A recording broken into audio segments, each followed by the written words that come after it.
আয়নাঘর লিখেছেন হুমায়ুন আহমেদ।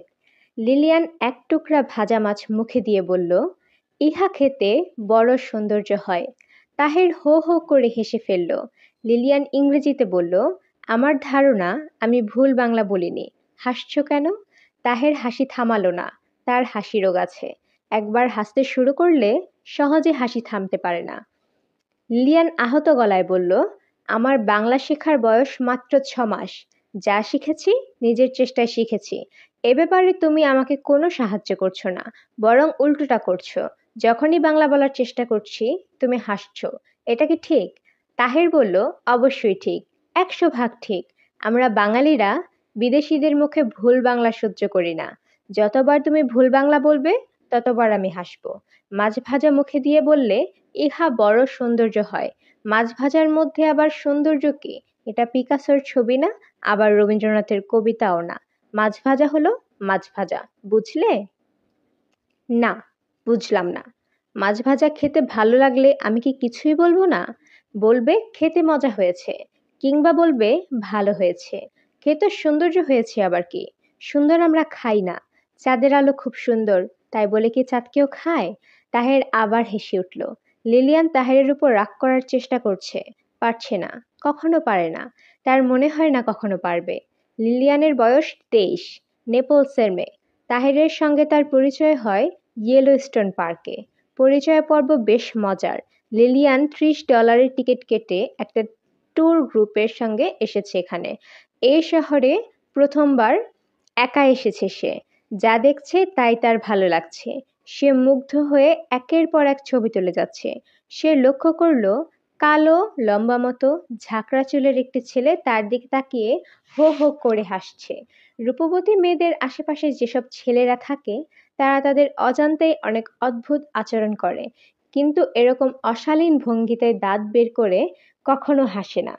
লিলিয়ান ব্যাপারটা অগ্রাহ্য করার চেষ্টা করলো, কিন্তু অগ্রাহ্য করা যাচ্ছে না। যতবারই সে ছবি তুলছে ততবারই মানুষটা মুখের সব কটা দাঁত বের করে হাসছে। যেন লিলিয়ান 23 বছর বয়সী ঝকঝকে তরুণী নয়, সে যেন মহিলা চার্লি চ্যাপলিন। তার প্রতিটি ক্রিয়াকলাপে হাসতে হবে। লিলিয়ান এগিয়ে গেল, বরফ শীতল গলায় বলল, আপনি হাসছেন কেন জানতে পারি? লিলিয়ানের শীতল গলা শুনে যে কোনো পুরুষ ঘাবড়ে যেত। এ ঘাবড়ালো না। লোকটি হাসি মুখে বলল, অবশ্যই জানতে পারেন। আপনার ছবি তোলা শেষ হোক, তারপর বলবো। এখন বলতে অসুবিধা আছে? হ্যাঁ, অসুবিধা আছে। অবশ্যই অসুবিধা আছে। আমার ছবি তোলা শেষ হয়েছে। আপনি বলুন কেন হাসছেন? আপনি আপনার ক্যামেরার মুখ থেকে ক্যাপ সরাননি, মুখে ক্যাপ লাগিয়ে ছবি তুলছেন, এজন্যে হাসছিলাম। না হেসে আপনি যদি আমাকে বলতেন ক্যামেরার মুখের ক্যাপ সরানো হয়নি, সেটা কি শোভন হতো না? হ্যাঁ, হতো। বলতে বলতে তাহের আগের চেয়েও শব্দ করে হেসে উঠল। লিলিয়ান সরে এলো। সে জীবনে এত অপদস্থ হয়নি। তার রীতিমতো কান্না পাচ্ছে। ইচ্ছা করছে ক্যামেরাটা ওল্ড ফেইথফুলের পানিতে ছুঁড়ে ফেলতে। সাধারণ শিষ্টতা, সাধারণ ভদ্রতা কি তরুণী মেয়েরা পুরুষদের কাছ থেকে আশা করতে পারে না? লিলিয়ানের ইচ্ছা করছে খুব কঠিন কঠিন কথা মানুষটাকে শোনাতে। তা সে পারবে না। খুব রেগে গেলে সে গুছিয়ে কথা বলতে পারে না। সবচেয়ে ভালো হয় লিলিয়ান যদি তার হোটেলে ফিরে যেতে পারে। তা সম্ভব হবে না। সে যে ট্যুর গাইডের সাথে এসেছে তাদের মাইক্রোবাস ছাড়বে সন্ধ্যা মিলবার পর। ইচ্ছা না করলেও সন্ধ্যা পর্যন্ত এখানে থাকতে হবে। ঘুরে ফিরে ওই লোকটার সঙ্গেই দেখা হবে। সেও নিশ্চয় সন্ধ্যা পর্যন্ত থাকবে। লিলিয়ানকে দেখা মাত্র দাঁত বের করে হাসবে। কত বিচিত্র মানুষই না আছে পৃথিবীতে। লিলিয়ান লক্ষ্য করলো লোকটা তার দিকে তাকিয়ে আছে, হাসি মুখেই আসছে। লিলিয়ানের চোখ মুখ শক্ত হয়ে গেল। মুখে থুথু জমতে শুরু করলো। মানুষটাকে কোনো কঠিন গালি দিতে পারলে মন শান্ত হতো। লিলিয়ান জানে তা সে পারবে না। সবাই সবকিছু পারে না। লিলিয়ান কাউকে কড়া কথা বলতে পারে না। আমি আপনার কাছে ক্ষমা প্রার্থনা করবার জন্য এসেছি। লিলিয়ান স্থির চোখে তাকালো, কিছু বলল না। লোকটা নরম গলায় বলল, আমি যখন এদেশে প্রথম এসেছি তখন একটা সস্তা ধরনের ক্যামেরা কিনে খুব ছবি তুলছিলাম। যা দেখেছি মুগ্ধ হয়ে তারই ছবি তুলেছি। মজার ব্যাপার হলো, সব ছবি তুলেছি ক্যামেরার ক্যাপ লাগিয়ে। আপনাকে দেখে পুরনো স্মৃতি মনে পড়ল। আপনি কি আমেরিকায় নতুন এসেছেন? না। ও আচ্ছা, তাহলে ক্যামেরা নতুন কিনেছেন। এ ধরনের ক্যামেরায় এই অসুবিধা হবেই। সুন্দর দৃশ্য দেখে উত্তেজিত হয়ে পড়বেন, ক্যামেরার ক্যাপ না খুলেই ছবি তুলবেন। আপনার যা করা উচিত তা হচ্ছে সিঙ্গেল লেন্স রিফ্লেক্স ক্যামেরা কেনা। এরা বলে SLR। আপনার অযাচিত উপদেশের জন্য ধন্যবাদ। আমাকে দয়া করে একা থাকতে দিন।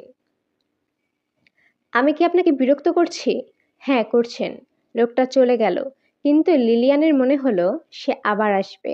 সহজে তার সঙ্গ ছাড়বে না। এশিয়ান ছেলেগুলি মোটামুটি নিঃসঙ্গ জীবনযাপন করে। সুন্দরী মেয়েদের সঙ্গে কথা বলার সামান্যতম সুযোগ এরা ছাড়ে না, এও ছাড়বে না। চেষ্টা চালিয়েই যাবে।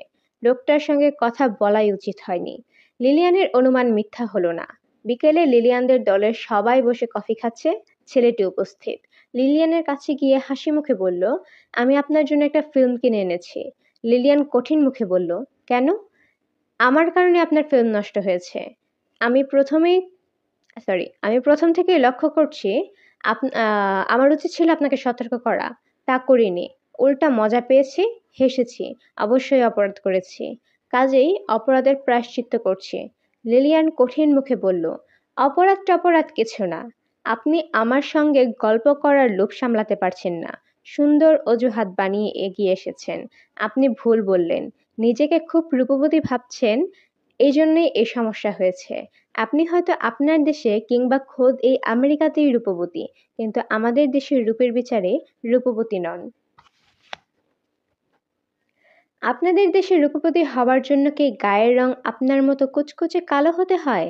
তা না, আমাদের দেশের রূপবতী মেয়েদের প্রথম শর্ত হলো তাদের চোখ সুন্দর হতে হয়। আমার চোখ সুন্দর না? না। আপনার চোখের মণি নীল।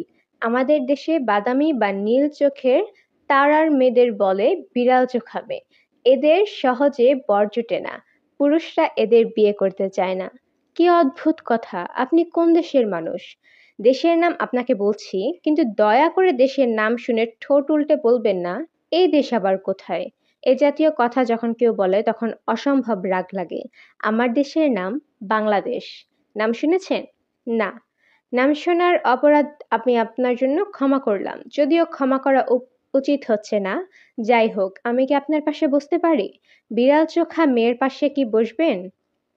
আপনার সঙ্গে এক কাপ কফি খাবো, তারপর চলে যাব। বসুন। আপনার নাম জানতে পারি? Lilian grey. আমার নিজের নামটা কি আপনাকে বলতে পারি? লিলিয়ান চুপ করে রইল। মানুষটার সাহস দেখে সে বিস্মিত হচ্ছে। লোকটা হাসি মুখে বলল, আমার নাম তাহের। আপনি যেমন লিলিয়ান গ্রে, তেমনি গায়ের রঙের সঙ্গে মিলিয়ে আমাকে তাহের ব্ল্যাক বলে রাখা যায়। আমি সম্প্রতি আইওয়া বিশ্ববিদ্যালয় থেকে ডাক্তারি পাশ করেছি। আমার ফিল্ড অফ স্পেশালাইজেশন হচ্ছে চোখ। আমি ডাক্তারি পড়েছি, ভবিষ্যতে চোখের ডাক্তার হব। ভালো। চোখের ডাক্তার হিসেবে আপনার নীল চোখ সম্পর্কে আমি আপনাকে মজার একটা তথ্য দিতে পারি। তথ্যটা হচ্ছে, বয়সের সঙ্গে সঙ্গে আপনার চোখ কিন্তু কালো হতে থাকবে, নীল থাকবে না। কেন? চোখের পিগমেন্টগুলি বয়সের সঙ্গে সঙ্গে বড় হতে থাকে। চোখের রং নির্ভর করে পিগমেন্টের সাইজের উপর। সাইজগুলো বড় হলে রং কালো হয়ে যায়। এক ধরনের টাইন্ডাল ইফেক্ট। কখন চোখ কালো হবে? যখন বুড়ো হয়ে যাবেন তখন। আপনি বলতে চাইছেন বৃদ্ধ বয়সে আমি যদি আপনার দেশে যাই তাহলে সবাই আমাকে রূপবতী বলবে? তাহের হো হো করে হাসতে লাগলো, এমন হাসি যে লিলিয়ানদের দলের সবাই চোখ ঘুরিয়ে তাকালো। লিলিয়ান নিজেও খানিকটা অপ্রস্তুত বোধ করতে লাগলো। তাহের হাসতে হাসতে তাহেরের চোখে পানি এসে গেল। সে রুমাল দিয়ে চোখ মুছতে মুছতে বলল, সরি, আমি একটু বেশি হাসি। আমার হাসি রোগ আছে। একবার হাসতে শুরু করলে থামতে পারি না। পুরো 1 ঘন্টা 23 মিনিট ক্রমাগত হাসার আমার একটা ব্যক্তিগত রেকর্ড আছে। গিনিস রেকর্ড কত তা অবশ্য জানি না। হাসি রোগ ছাড়া আর কি রোগ আছে? ঘুম রোগ আছে। ঘুম রোগটা কি? একবার ঘুমিয়ে পড়লে সহজে আমার ঘুম ভাঙে না। খুব আনকমন রোগ কিন্তু না, অনেকেরই এই রোগ আছে। আমারটা আনকমন, উদাহরণ দিলে বুঝতে পারবেন। 2 বছর আগে আমি লস অ্যাঞ্জেলসে ছিলাম, হোস্টেলে থাকি। একবার ভূমিকম্প হলো। ভূমিকম্পের নিয়ম হচ্ছে, প্রথমে একটা ছোট দুলুনি, তারপর হয় বড় দুলুনি। প্রথম দুলুনির পর আমার বন্ধু বান্ধবরা আমার ঘুম ভাঙানোর প্রাণপণ চেষ্টা করলো, কোনো লাভ হলো না। শেষে ওরা আমাকে চ্যাংদোলা করে বাইরে নিয়ে ফুটপাতে শুইয়ে রাখলো। আমার ঘুম ভেঙেছে ভোরে। জেগে দেখি আমি একটা হাইড্রেন্টের পাশে শুয়ে আছি। লিলিয়ান খিলখিল করে হেসে উঠল। লিলিয়ানের সঙ্গীরা আবারও ফিরে তাকালো। তাহের বলল, আমরা বোধহয় ওদের ডিস্টার্ব করছি, একটু দূরে গেলে কেমন হয়? ভালো হয় না, আমাদের যাত্রার সময় হয়ে গিয়েছে, আমি এখন উঠব। আমার সঙ্গে গাড়ি আছে, আমি আপনাকে পৌঁছে দিতে পারি। ধন্যবাদ, অপরিচিত গাড়িতে আমি চড়ি না। শুরুতে অপরিচিত ছিলাম, এখন নিশ্চয়ই অপরিচিত না। আপনি আমার নাম জানেন, আমি আপনার নাম জানি। লিলিয়ান কঠিন মুখে বলল, আপনি শুধু শুধু আমার সঙ্গে ভাব জমানোর চেষ্টা করছেন। আপনার গাড়িতে আমি যাব না। লিলিয়ান তার সঙ্গীদের দিকে রওনা হলো। একবার তার ইচ্ছে করলো পেছনে ফিরে মানুষটার মুখের বিব্রত ভঙ্গিটা দেখতে। অনেক কষ্টে এর লোভ সে সামলালো। মনে মনে ভাবলো, ভালো শিক্ষা হয়েছে। কাউকে শিক্ষা দেবার এটাই সবচেয়ে ভালো টেকনিক। প্রথমে কিছুটা প্রশ্রয় দিতে হয়, তারপর ছুঁড়ে ফেলতে হয় আস্থা করে। আশ্চর্য স্পর্ধা! ফিল্ম কিনে নিয়ে এসেছে, $2.5 দামের একটা উপহার কিনে মনে মনে ভাবছে অনেক দূর এগিয়ে যাবে। লিলিয়ান ডরমিটরিতে থাকে না, রুমিং হাউসে থাকে। রুমিং হাউসগুলো ইউনিভার্সিটির কোনো ব্যাপার না, ব্যক্তি মালিকানায় চলে। বাড়িওয়ালারা সস্তায় ভাড়া দেয়। রুমিং হাউসে শুধু থাকার ব্যবস্থা আছে, রান্না করার কোনো ব্যবস্থা নেই, কারণ কিচেন নেই, কমন বাথরুম। মাসে $40 এর চেয়ে বেশি কিছু আশা করাও অবশ্য অন্যায়। এর চেয়ে বেশি খরচ করে ডরমিটরিতে জায়গা নেয়া লিলিয়ানের সাধ্যের বাইরে। পিকনিক করতে এসে $50 খরচ হয়ে গেছে। এই মাসটা তার কষ্টে যাবে। কয়েকটা বই কেনা দরকার, এ মাসে কেনা হবে না। ভেবেছিল মার জন্মদিন উপলক্ষে মাকে লং ডিস্টেন্স কল করবে, তাও সম্ভব হবে না। 3 মিনিট কথা বলতেই লাগে $18। তাছাড়া মার সঙ্গে 3 মিনিট কথা বলাও যাবে না। একবার টেলিফোন হাতে পেলে তিনি ছাড়বেন না, রাজ্যের কথা বলতে থাকবেন। লিলিয়ান যদি বলে, এখন রাখি মা, বিল উঠছে, মা বলবেন, আরেকটু, জরুরি কথাটা বলাই হয়নি। তোর পজার চাচা ওই দিন কি করেছে শোন। ওই লোকটার আক্কেল বলে এক জিনিস এখনো হলো না। এদিকে তার ডেন্টিস্ট বলছে তার নাকি 3টা আক্কেল দাঁত। এমন কথা কি কখনো শুনেছিস? 3টা আক্কেল দাঁত! বিছানায় এপাশ ওপাশ করে লিলিয়ানের ঘুম এলো শেষ রাতে। ঘুম আসার প্রায় সঙ্গে সঙ্গে সে একটা অদ্ভুত স্বপ্ন দেখল। সে অপরিচিত একটা নদীর পাড়ে দাঁড়িয়ে আছে। বিশাল নদী, পানিতে কানায় কানাতে ভর্তি এই নদীর আশেপাশের বন সব জোছনায় থই থই করছে। হঠাৎ মাঝ নদীতে কালো মতো কি দেখা গেল, স্রোতের প্রবল টানে ভেসে যাচ্ছে। লিলিয়ান দেখতে পাচ্ছে না, তবু পরিষ্কার বুঝতে পারছে নদীর স্রোতে যে জিনিসটা ভেসে যাচ্ছে তা একটি মৃতদেহ। মৃতদেহটা লিলিয়ানের চেনা, খুব চেনা। মৃত মানুষ প্রশ্নের জবাব দেয় না, তবু লিলিয়ান চিৎকার করে উঠল, কে কে কে? স্বপ্নে সবই সম্ভব, মৃতদেহ কথা বলে। অনেক কষ্টে পানির উপরে উঠে বসল। ক্ষীণ গলায় বলল, লিলিয়ান, আমি, ওরা আমাকে মেরে ফেলতে দিয়েছে, তুমি আমাকে বাঁচাও। লিলিয়ান আতঙ্কে অস্থির হয়ে বলল, আমি কি করে বাঁচাবো, তুমি তো মরেই গেছো। বাঁচাও লিলিয়ান, বাঁচাও, প্লিজ প্লিজ। এই সময় নদীর স্রোত বেড়ে গেল, জলের প্রবল টান উপস্থিত হলো। শো শো শব্দ হতে লাগলো। মৃতদেহটি ভাটির দিকে তীব্র গতিতে ছুটে যাচ্ছে। অনেক অনেক দূর থেকে সে ডাকছে, লিলিয়ান, লিলিয়ান। লিলিয়ান নদীর পাড় ঘেঁষে ছুটতে শুরু করেছে। খানাখন্দ ঝোপঝাড় ভেঙে সে ছুটছে। মনে হচ্ছে সে আর দৌড়াতে পারবে না, হুমড়ি খেয়ে পড়বে। মৃতদেহ এখনো তাকে ডাকছে। মৃতদেহের কণ্ঠস্বর ক্ষীণ, সেই স্বর বাতাস ভাসিয়ে নিয়ে যাচ্ছে, লিলিয়ানের কান পর্যন্ত পৌঁছাতে পারছে না। এই অবস্থায় লিলিয়ানের ঘুম ভাঙল। তার সমস্ত শরীর ঘামে ভিজে গেছে। জেগে ওঠার পরেও সে অনেকক্ষণ ভয়ে ঠকঠক করে কাঁপতে লাগলো। তার ভয়ের অনেকগুলো কারণের একটি হচ্ছে যে যুবকের মৃতদেহটি ভেসে যাচ্ছিল, সেই যুবকটি তার চেনা। যুবকের নাম তাহের। দেখা হয়েছিল ইয়েলোস্টোন পার্কে। তার গায়ে ছিল হলুদ রঙের গলাবদ্ধ সোয়েটার। স্বপ্নেও সেই একই সোয়েটার ছিল, তবে তার রং ছিল ধূসর। তীব্র ভয় অনেকটা যেমন হঠাৎ আসে, তেমনি হঠাৎই চলে যায়। রোদ ওঠার সঙ্গে সঙ্গে লিলিয়ানের ভয় কেটে গেল। শুধু যে ভয় কাটল তাই না, হাসিও পেতে লাগলো। মনে হলো সে এমন কিছু ভয়ঙ্কর স্বপ্ন দেখেনি, নদী দেখেছে। নদী দেখা কোনো ভয়ঙ্কর জিনিস নয়, নদী দেখার কারণও আছে। আগের দিন পুরোটা সময় কাটিয়েছে ওল্ড ফেথফুল হ্রদের তীরে। তাহের নামের ছেলেটিকে জড়িয়ে স্বপ্ন দেখার সে ব্যাপারটাও স্বাভাবিক। তার সঙ্গে দেখা হয়েছে, সাক্ষাৎ পর্বও ছিল খুবই সুখকর না? মস্তিষ্ক এ ব্যাপারগুলো তার নিজের মতো করে সাজিয়েছে। লিলিয়ানের পরিষ্কার মনে আছে, ছোটবেলায় সে যার সঙ্গে ঝগড়া করতো রাতে তাকে নিয়ে স্বপ্ন দেখতো। সে স্বপ্নগুলি হতো ভয়ঙ্কর। লিলিয়ান ঠিক করলো আজ ইউনিভার্সিটিতে যাবে না। আজ একটা মাত্র ক্লাস। এই ক্লাস এমন জরুরি নয়, না করলে ক্ষতি হবে না। তার চেয়ে বরং ক্যান্টিনে যাওয়া যাক। কোনো কাজ পাওয়া যায় কিনা সে চেষ্টা করা যেতে পারে। 4-5 ঘন্টা কাজ করতে পারলে ইয়েলোস্টোন পার্কের খরচ কিছুটা উঠে আসবে। ক্যান্টিনে কোনো কাজ পাওয়া গেল না। সে সুইমিং পুলের দিকে গেল। অকারণে যাওয়া। সাঁতার কাটতে হলে টিকিট লাগবে। তার টিকিট কাটার মতো ডলার নেই। কি অদ্ভুত এই দেশ আমেরিকা! কারো মুখে ডলার ছাড়া কোনো শব্দ নেই। লিলিয়ান বেশ অনেকক্ষণ সুইমিং পুলে সাঁতার কাটা দেখল। তার কাছে সব সময় মনে হয় পৃথিবীর সবচেয়ে সুন্দর দৃশ্যের একটি হচ্ছে মানুষের সাঁতারের দৃশ্য। মানুষ যদি উঠতে পারত তাহলে সেই দৃশ্য নিশ্চয়ই খুব সুন্দর হতো। লিলিয়ান স্যান্ডউইচ কিনে ইউনিভার্সিটি বোটানিক্যাল গার্ডেনের দিকে গেল। লাঞ্চ খাওয়ার জন্য এই জায়গাটি তার খুবই প্রিয়। ম্যাপল গাছের নিচে বাঁধানো বেদি। গাছের পাতা হলুদ হতে শুরু করেছে। কি সুন্দর লাগছে গাছটাকে। সে একা একা সন্ধ্যা পর্যন্ত গাছের নিচে বসে রইল। আরো কিছুক্ষণ বসতো। শীত করছে। সোয়েটারে শীত মানছে না। তাছাড়া ঘুমও পাচ্ছে। পড়াশোনা করা দরকার। মনে হচ্ছে আজ পড়া হবে না। সকাল সকাল পড়তে হবে। সকাল সকাল শুয়ে পড়তে হবে। আশ্চর্য ব্যাপার, আজ রাতেও লিলিয়ানের ঘুম হলো না। শেষ রাতের দিকে তন্দ্রামতো হলো। তন্দ্রায় দেখল দুঃস্বপ্ন। আগের রাতের স্বপ্নটাই অন্যভাবে দেখা। সে এবং তাহের দৌড়াচ্ছে, প্রাণপণে ছুটছে। তাদের তাড়া করছে ভয়ঙ্কর কিছু মানুষ।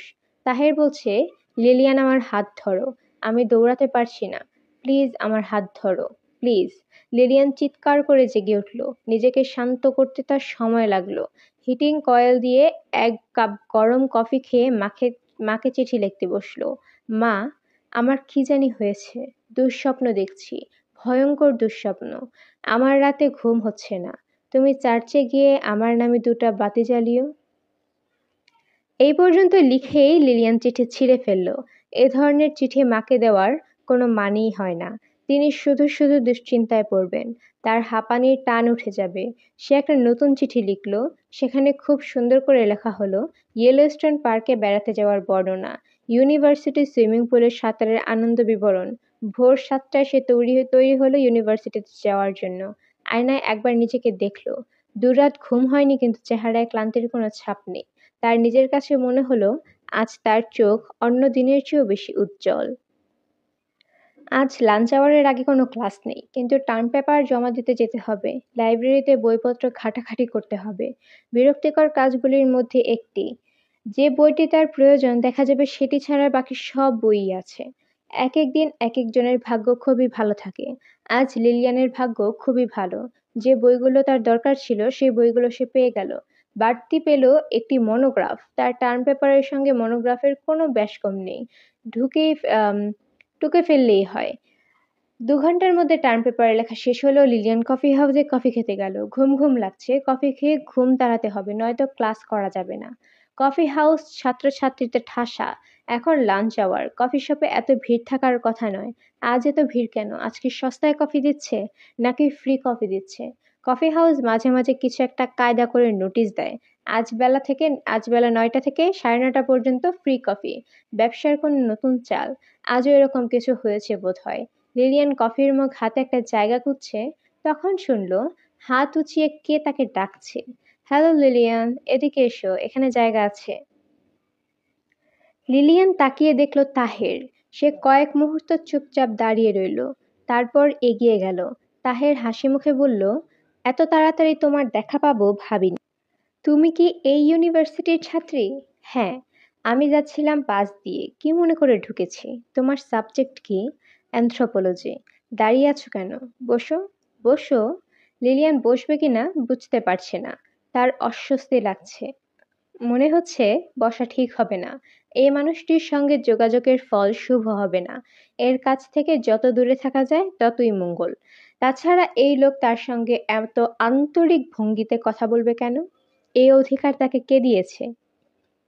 তুমি কি খাবে? কফি? কফিতে ক্রিম থাকবে না ব্ল্যাক কফি? আমি কিছু খাবো না।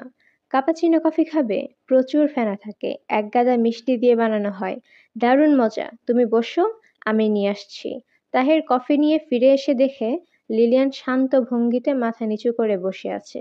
মেয়েটিকে তার খুব অসহায় মনে হলো। শুধু অসহায় না, ক্লান্ত, বিষণ্ণ। এই বয়সী মেয়েরা অনেক হাসি খুশি থাকে। কফি কেমন লাগছে? বেশ মিষ্টি। এক এক ধরনের কফির এক এক নিয়ম। এই কফি খেতে হয় প্রচুর মিষ্টি দিয়ে। তোমার কি মন খারাপ? না, দেখে মনে হচ্ছে খুব মন খারাপ। লিলিয়ান কিছু বলবে ভেবেও বলল না। রাতে আমার ঘুম হয়নি।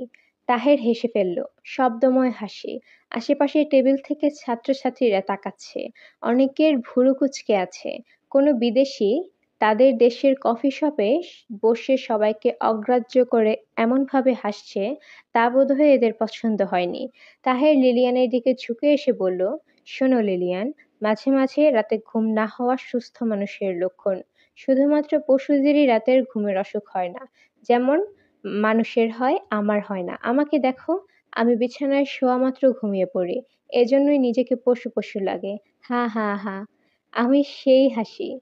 আবারও সেই হাসি হাসছে তাহের। আবারও লোকজন চোখ ঘুরিয়ে তাকাচ্ছে। লিলিয়ান বলল, আমি উঠব। কফির জন্য ধন্যবাদ।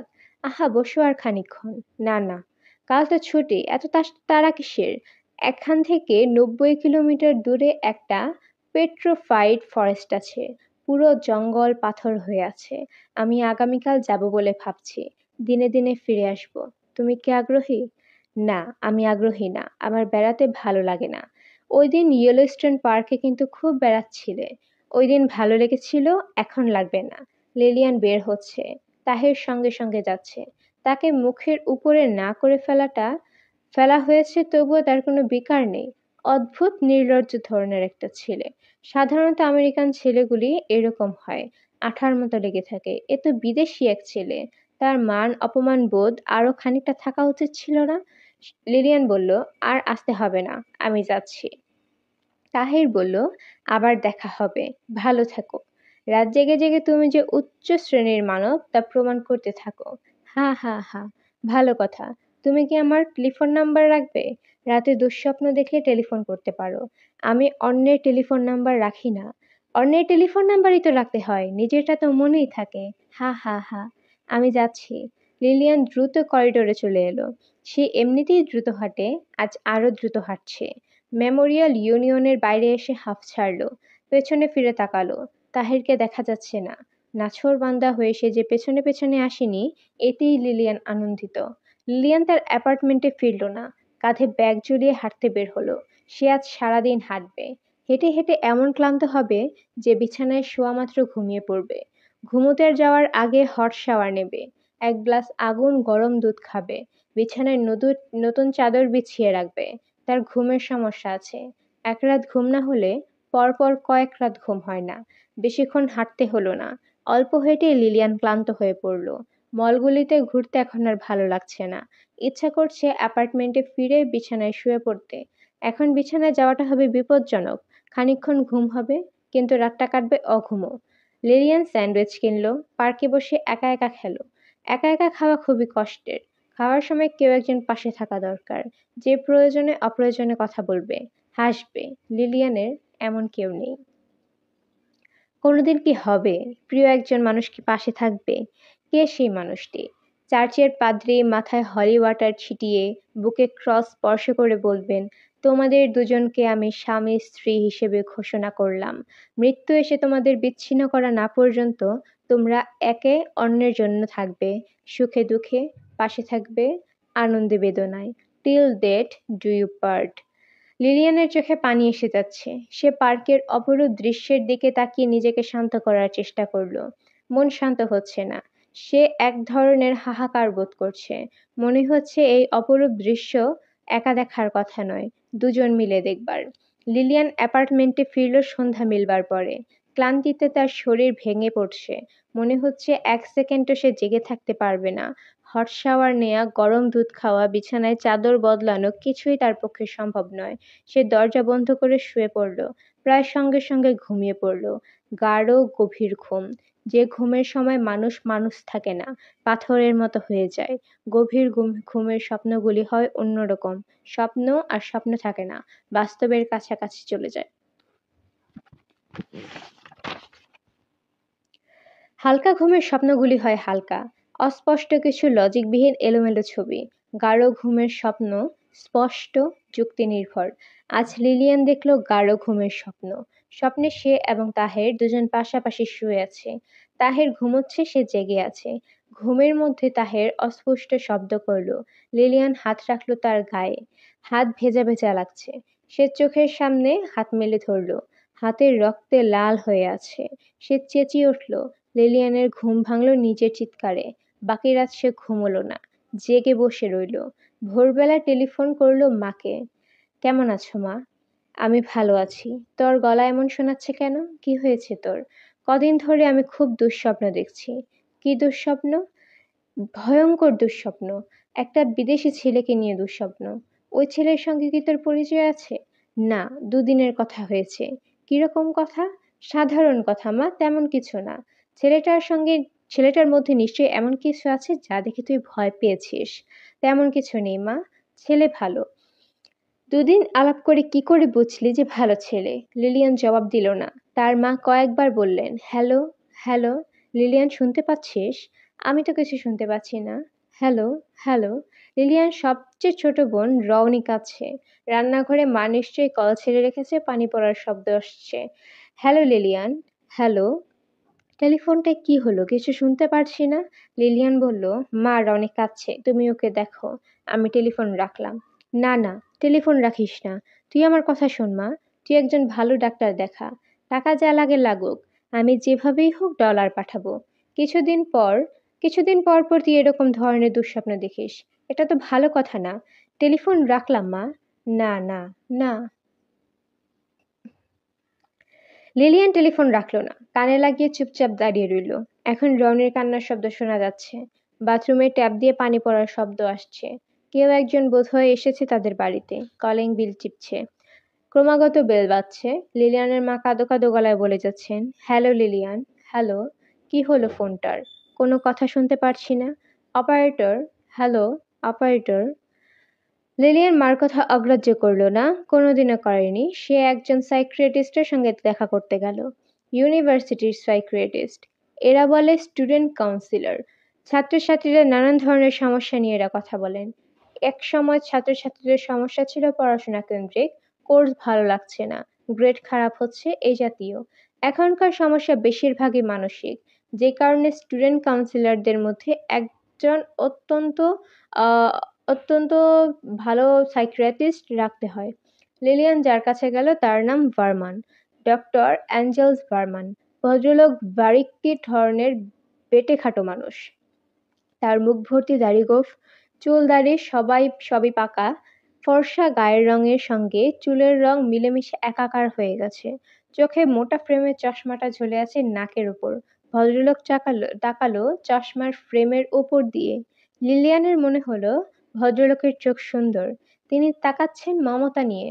ডাক্তাররা যখন রোগীর দিকে তাকান, রোগটাকে দেখার চেষ্টা করে, মানুষটাকে নয়। এই ডাক্তার মানুষটাকে দেখার চেষ্টা করেছে। লিলিয়ান বলল, good morning doctor Angels Barman. Good morning little miss, আমার নাম Lillian. Good morning little miss Lillian. Good morning sir. বলো লিলিয়ান, তুমি কেমন আছো? আমি খুব ভালো নেই, শুনে খুশি হলাম। সারাক্ষণ ভালো থাকা কোনো কাজের কথা নয়। তোমরা যদি সারাক্ষণ ভালো থাকো তাহলে আমরা কি করব? তোমার সমস্যা কি তা এখন বলো। সহজভাবে বলো, খোলাখুলি বলো। আমার ঘুম হচ্ছে না। এটা কোনো সমস্যাই না। ঘুম না হলে 1,00,000 ধরনের ঘুমের ওষুধ আছে। আর কি সমস্যা? ঘুমোলেই দুঃস্বপ্ন দেখি।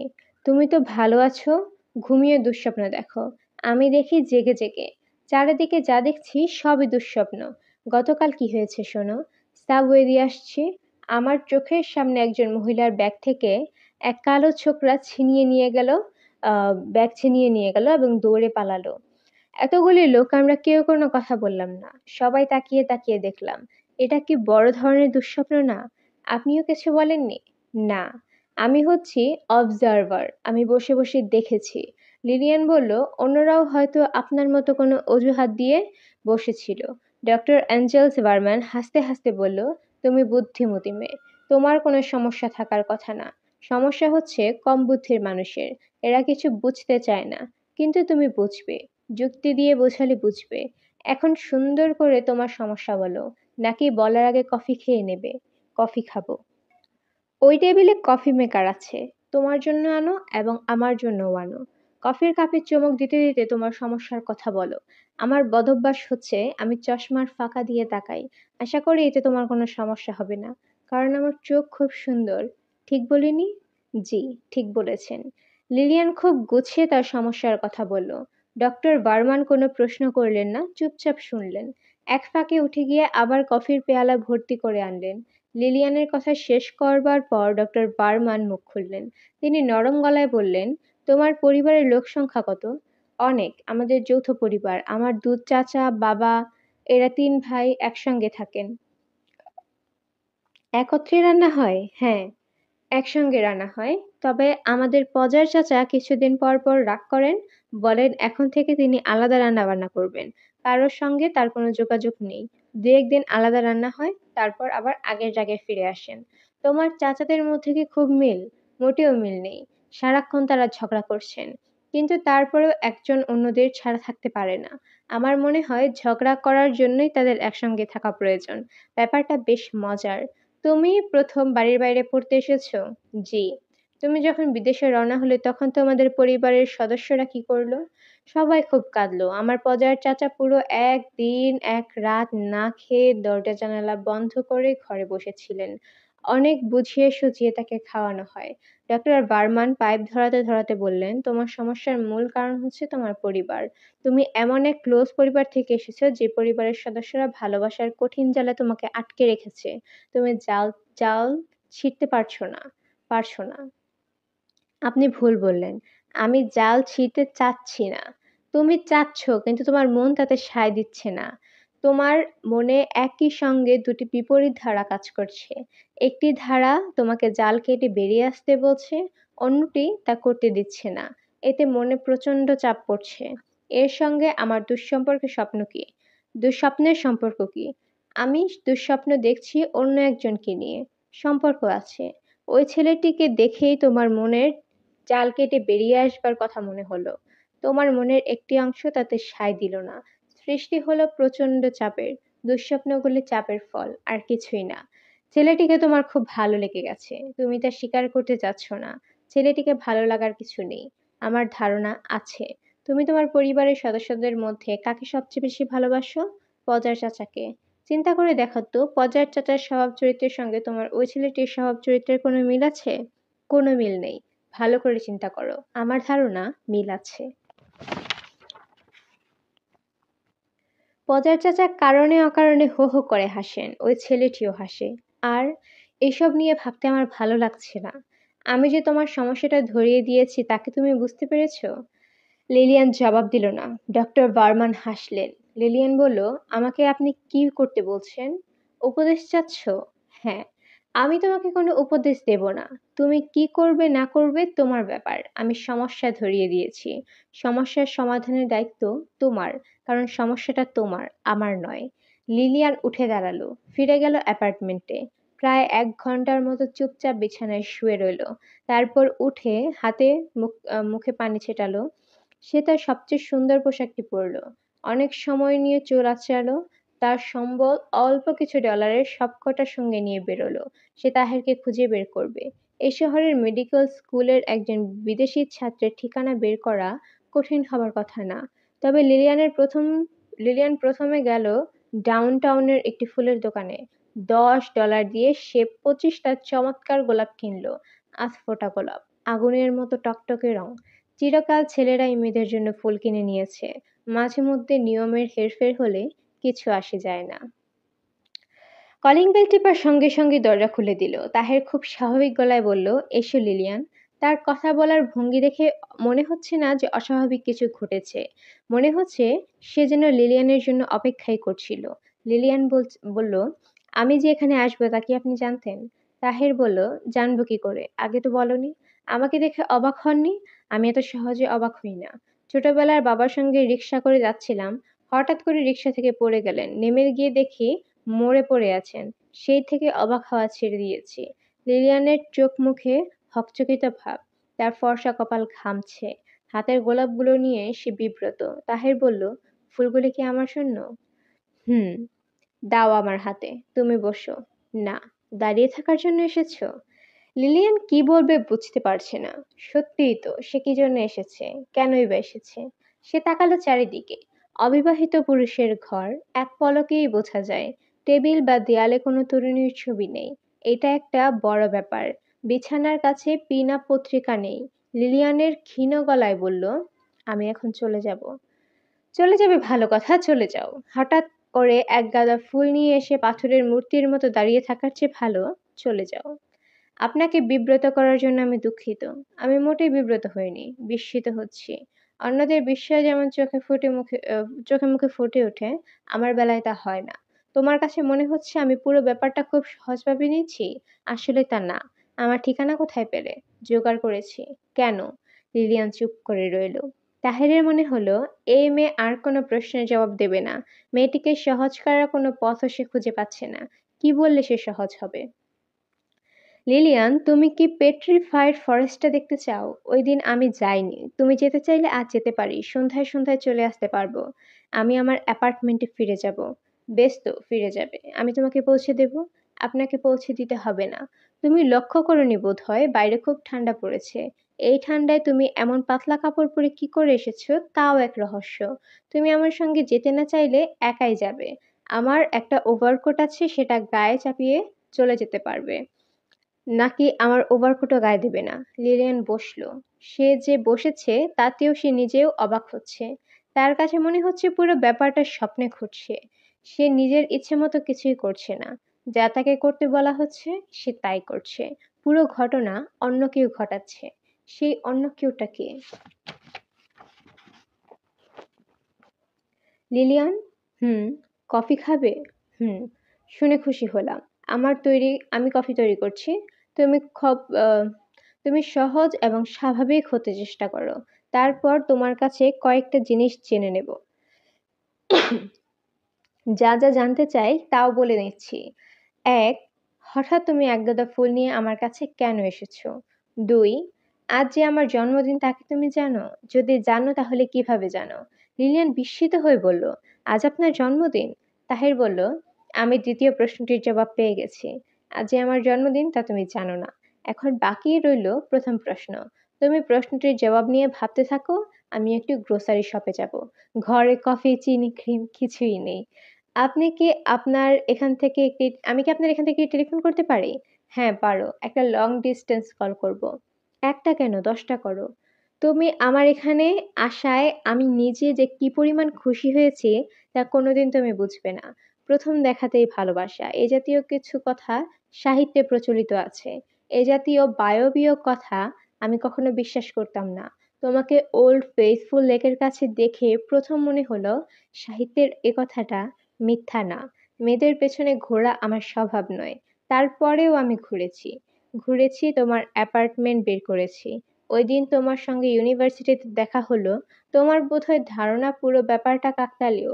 আসলে তা নয়। আমি প্রায় তোমাদের মেমোরিয়াল ইউনিয়নে বসে থাকতাম এই আশায় যে তোমার সঙ্গে দেখা হবে।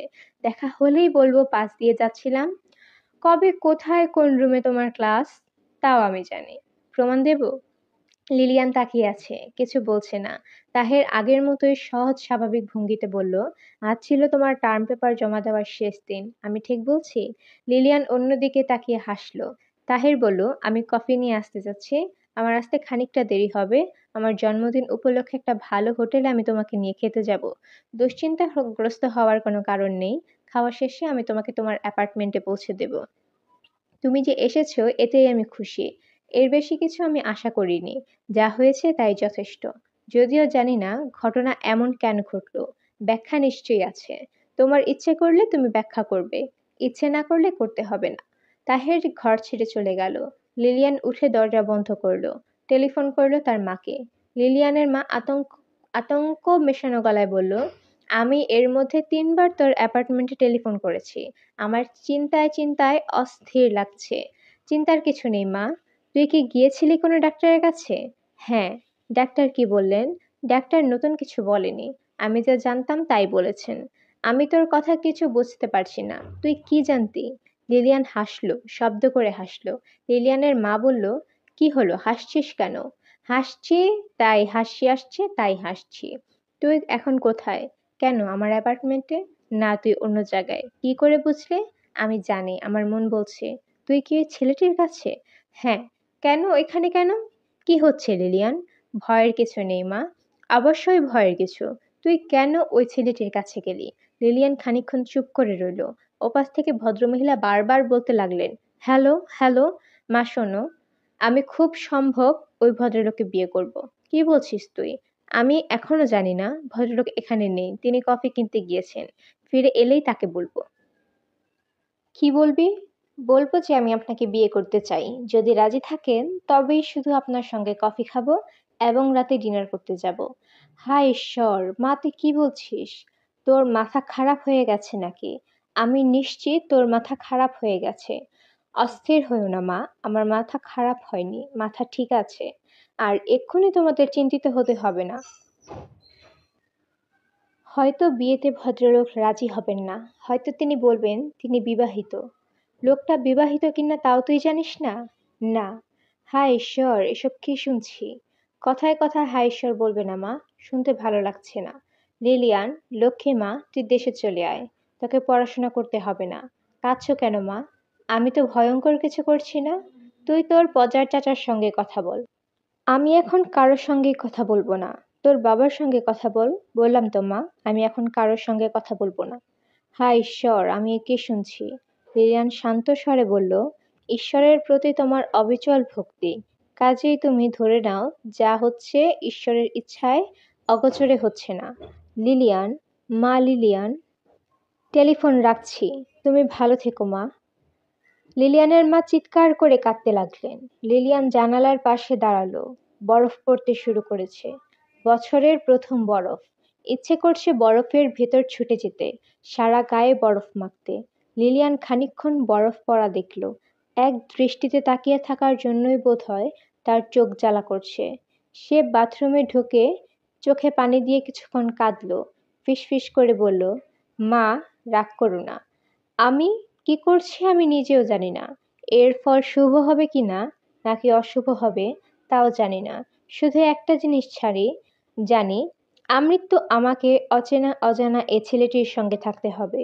এর থেকে আমার মুক্তি নেই। কিংবা কে জানে, আমার মুক্তি হয়তো বন্ধনের ভেতরেই ঘটবে। দরজায় কলিং বেল বাজছে। লিলিয়ান দরজা খুলে দিল। তাহের মুগ্ধ গলায় বলল, বাইরে বরফ পড়ছে, দেখেছো? হ্যাঁ। গায়ে বরফ মাখবে? হ্যাঁ, মাখবো। বাহ, চমৎকার। আমাদের দেশে বরফ নেই, তবে বৃষ্টি আছে। বৎসরের প্রথম বৃষ্টি হলে আমরা বৃষ্টিতে ভিজি। এতে গায়ের ঘামাচি নষ্ট হয়। বরফে কিছু নষ্ট হয় না। নষ্ট হয় কিনা কে জানে। তোমাদের দেশের বৃষ্টি কি তুষারপাতের চেয়েও সুন্দর? লক্ষ গুণ সুন্দর। আমাদের দেশের প্রথম বৃষ্টিতে কি হয় জানো? এক ধরনের মাছ আছে, নাম হলো কই মাছ। এরা এত আনন্দিত হয় যে দল বেঁধে পানি ছেড়ে শুকনায় উঠে আসে। কেন আমার সঙ্গে ঠাট্টা করছো? মোটেই ঠাট্টা করছি না। তোমাকে আমি দেশে নিয়ে গিয়ে নিজের চোখে দেখাবো। তখন তুমি। তাহের কথা শেষ করলো না, থেমে গেল। বিব্রত চোখে লিলিয়ানের দিকে তাকালো। লিলিয়ানও তাকিয়ে আছে। লিলিয়ানের চোখে চাপা দুটি। ওদের বিয়ে হতে 10 দিন লাগলো। বিয়ের লাইসেন্স বের করা এদেশে অনেক যন্ত্রণা।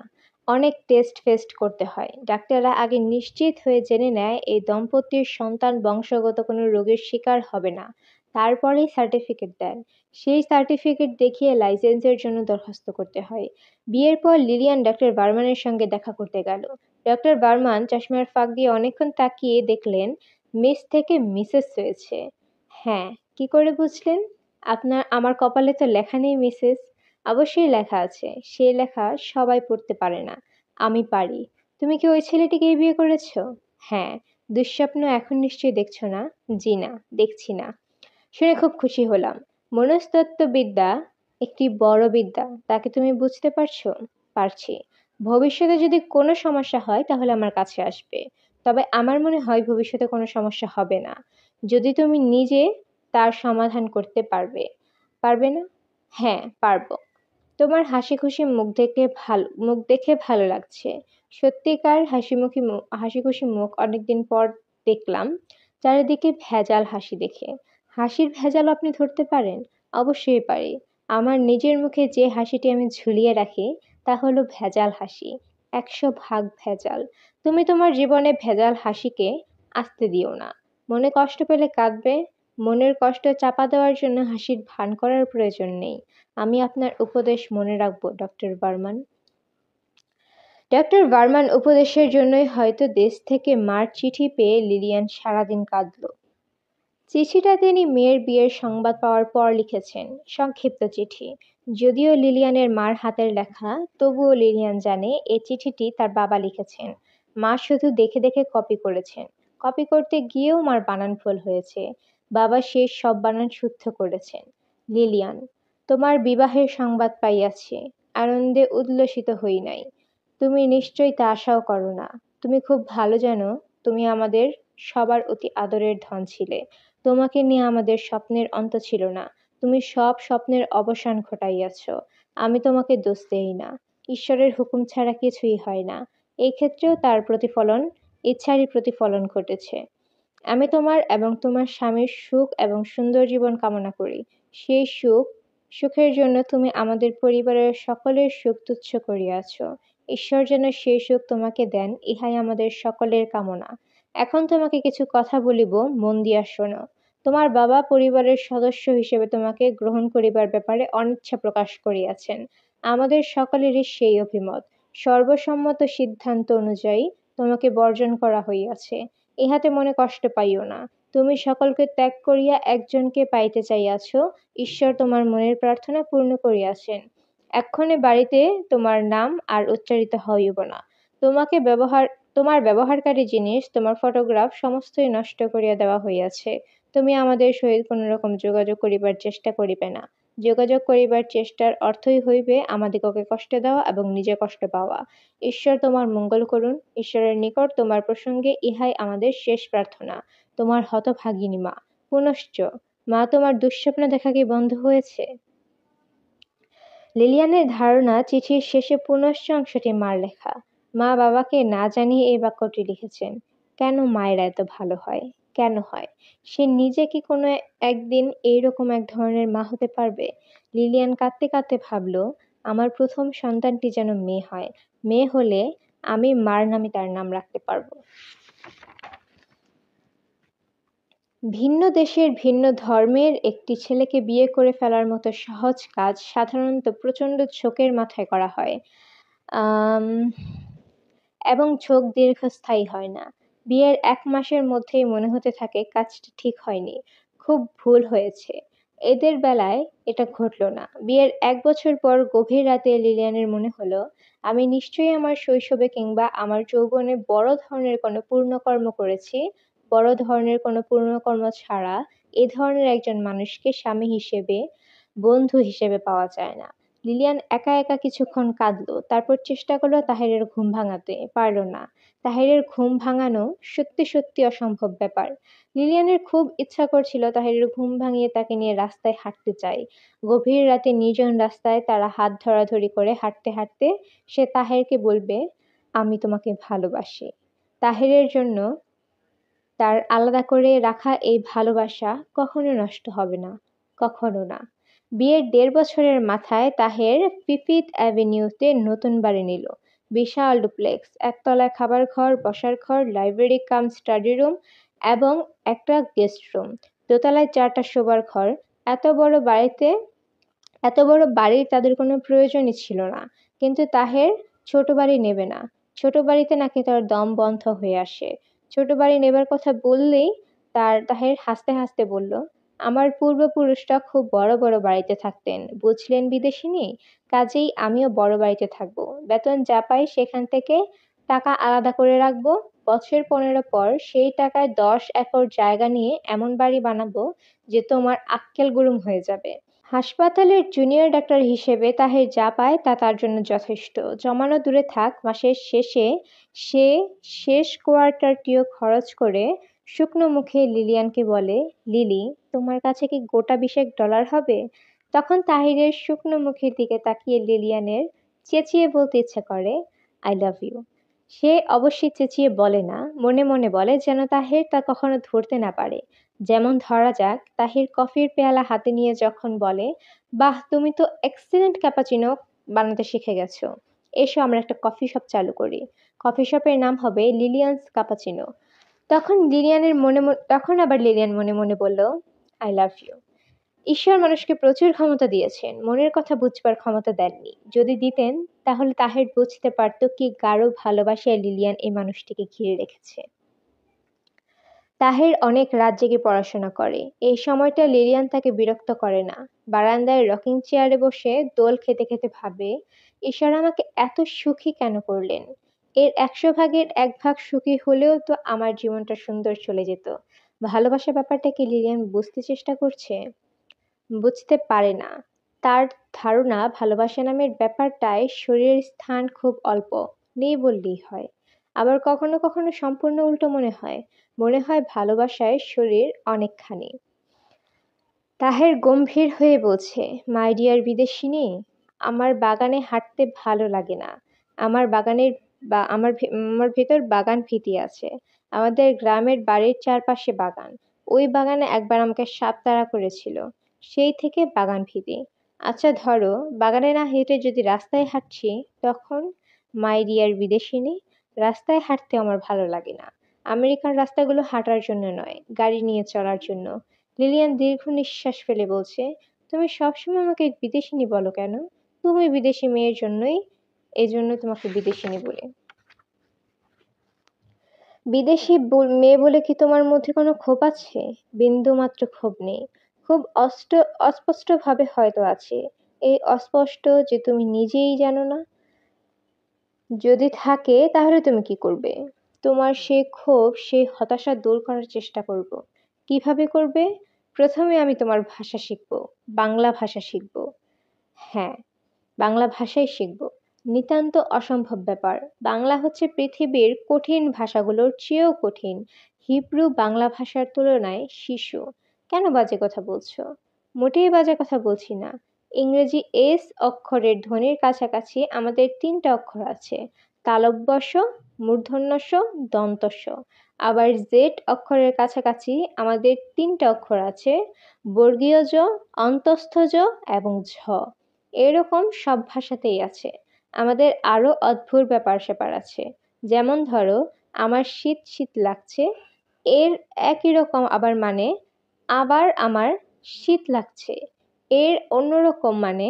শীত শব্দ দুবার ব্যবহার করা মানে হচ্ছে অর্থ বদলে গেছে। সে দারুণ কঠিন ব্যাপার। কঠিন ব্যাপার হলে তুমি আমাকে সাহায্য করো? পাগল হয়েছো? আমি নিজেই জানি না আমি তোমাকে কিভাবে সাহায্য করব। ম্যাট্রিকে বাংলা ফার্স্ট পেপারে পেয়েছিলাম 36, কানের পাশ দিয়ে গুলি গেছে, তার মানে তুমি আমাকে সাহায্য করবে না? না। না কেন? আমি তার প্রয়োজন দেখছি না। আমি দেখছি তুমি যে ভাষায় কথা বলো সেই ভাষা জানবো জানবো না তা হতেই পারে না। আমি তোমাকে ভালোবাসি, কাজে আমি তোমার ভাষায় কথা বলতে চাই। আমিও তোমাকে ভালোবাসি, তার মানে এই না যে রাত জেগে আমাকে গ্রিক ভাষায় কথা বলতে হবে। আমার ভাষা কিন্তু গ্রিক না। সব বিদেশি ভাষাই আমার কাছে গ্রিক ভাষা।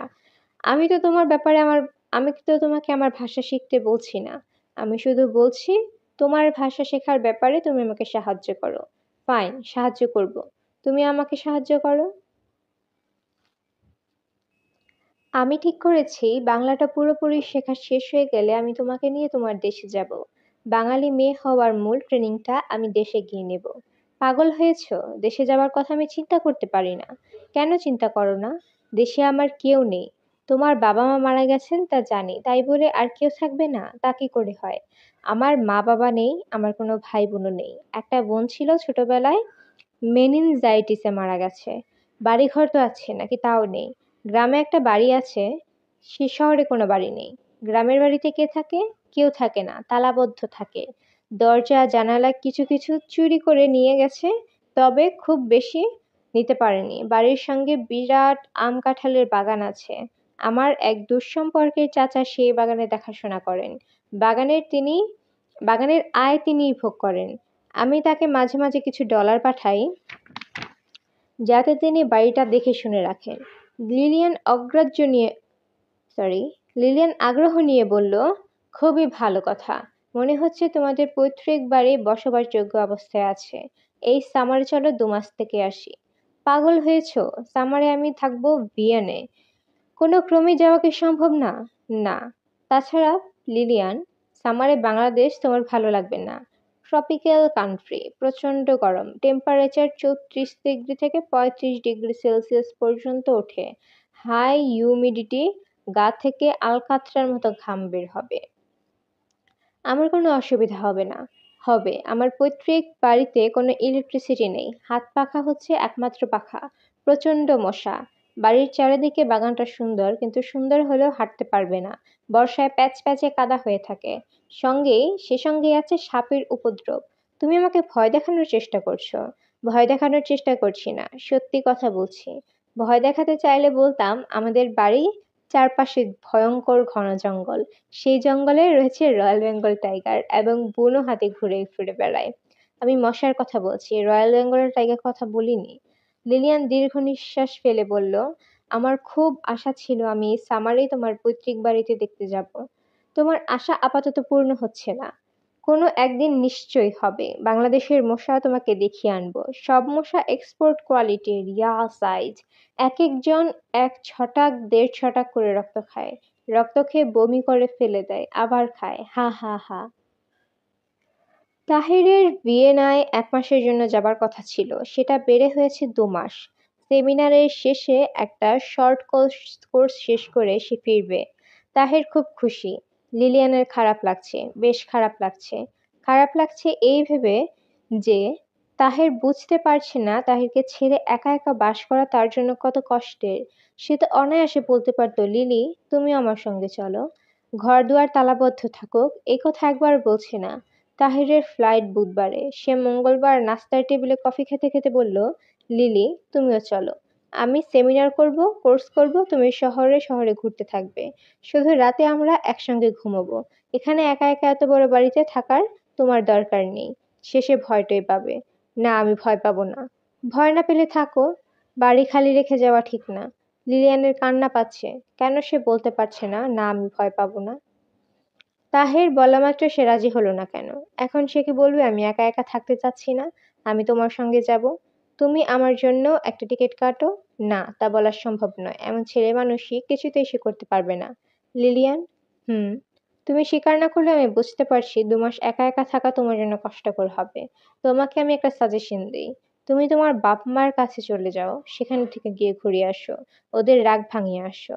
ওদের রাগ সম্পর্কে তোমার কোনো ধারণা নেই বলে তুমি এমন কথা বললে। এই রাগ ভাঙবার নয়। আমার ধারণা তাদের সামনে গিয়ে তুমি যদি কান্নাকাটি শুরু করলেই তাদের রাগ গলে যাবে। চেষ্টা করে দেখো। চেষ্টা করে লাভ নেই। আমার পজা চাচা মারা গেছেন। কেউ আমাকে এই খবরটাও দেয়নি। আমি জেনেছি অন্য একজনের কাছে। এরা কোনোদিনই তোমাকে গ্রহণ করবে না। তুমি আমাকে ছেড়ে চলে গেলে কিংবা মারা গেলে হয়তোবা করবে। তোমাকে ছেড়ে যাবার প্রশ্ন ওঠে না। মৃত্যু বিষয়ে কিছু বলা যাচ্ছে না। যে প্লেনে উঠেছি সেই প্লেন ক্র্যাশ করতে পারে। তবে তোমাকে পৈতৃক বাড়ি না দেখিয়ে আমি মরবো না, এই বিষয়ে নিশ্চিন্ত থাকো। লিলিয়ানের খুব খারাপ লাগছে। হঠাৎ মৃত্যু প্রসঙ্গ চলে এলো কেন? এই প্রসঙ্গে তো আসার কথা ছিল না। লিলিয়ান, আমি প্রতিদিন একবার করে টেলিফোন করব। আচ্ছা, তোমার ড্রেসিং টেবিলের উপর ড্রয়ারে একটা খাম রেখে যাচ্ছি। আমি বাসা থেকে বেরোবার পর খাম খুলবে, তার আগে নয়। কি আছে খামে? কিছু না। আরেকটা কথা, তুমি যদি একা একা থাকতে ভয় পাও তাহলে ঘরে তালা দিয়ে পরিচিত কারোর বাড়িতে গিয়ে উঠতে পারবে, কিংবা কোনো হোটেলে। আমি ভয় পাবো না। তোমার চোখ দেখে মনে হচ্ছে তুমি এখনই ভয় পাচ্ছ। আমি চোখের ডাক্তার, চোখ বিশেষজ্ঞ। চোখ দেখে অনেক কিছু বলে দিতে পারি। হা হা হা। লিলিয়ান তাহিরের দিকে তাকিয়ে মনে মনে বলল, আই লাভ ইউ। লিলি, হুম, এই 2 মাসে কি তুমি দয়া করে একটা কাজ করবে? গাড়ি চালানো শিখে নেবে। এটা কি কোনো কঠিন ব্যাপার? ড্রাইভিং এর যে কোনো স্কুলে ভর্তি হলেই হবে। গাড়ি চালানো জানলে তুমি আমাকে এয়ারপোর্টে নামিয়ে দিয়ে আসতে পারতে। দুজন গল্প করতে করতে যেতাম। এখন যাব ক্যাবে করে। বিশ্রী ব্যাপার। তাহের ঘর থেকে বের হওয়া মাত্র লিলিয়ান ড্রয়ার খুলল। সেখানে একটা চিঠি, চিঠিতে লেখা, প্রিয় লিলি, খামের ভিতর একটা ভিয়েনা যাওয়ার ওপেন টিকিট আছে। টিকিটটা তোমার জন্য। যখন ইচ্ছে করবে তুমি চলে আসবে। আমি জোর করেই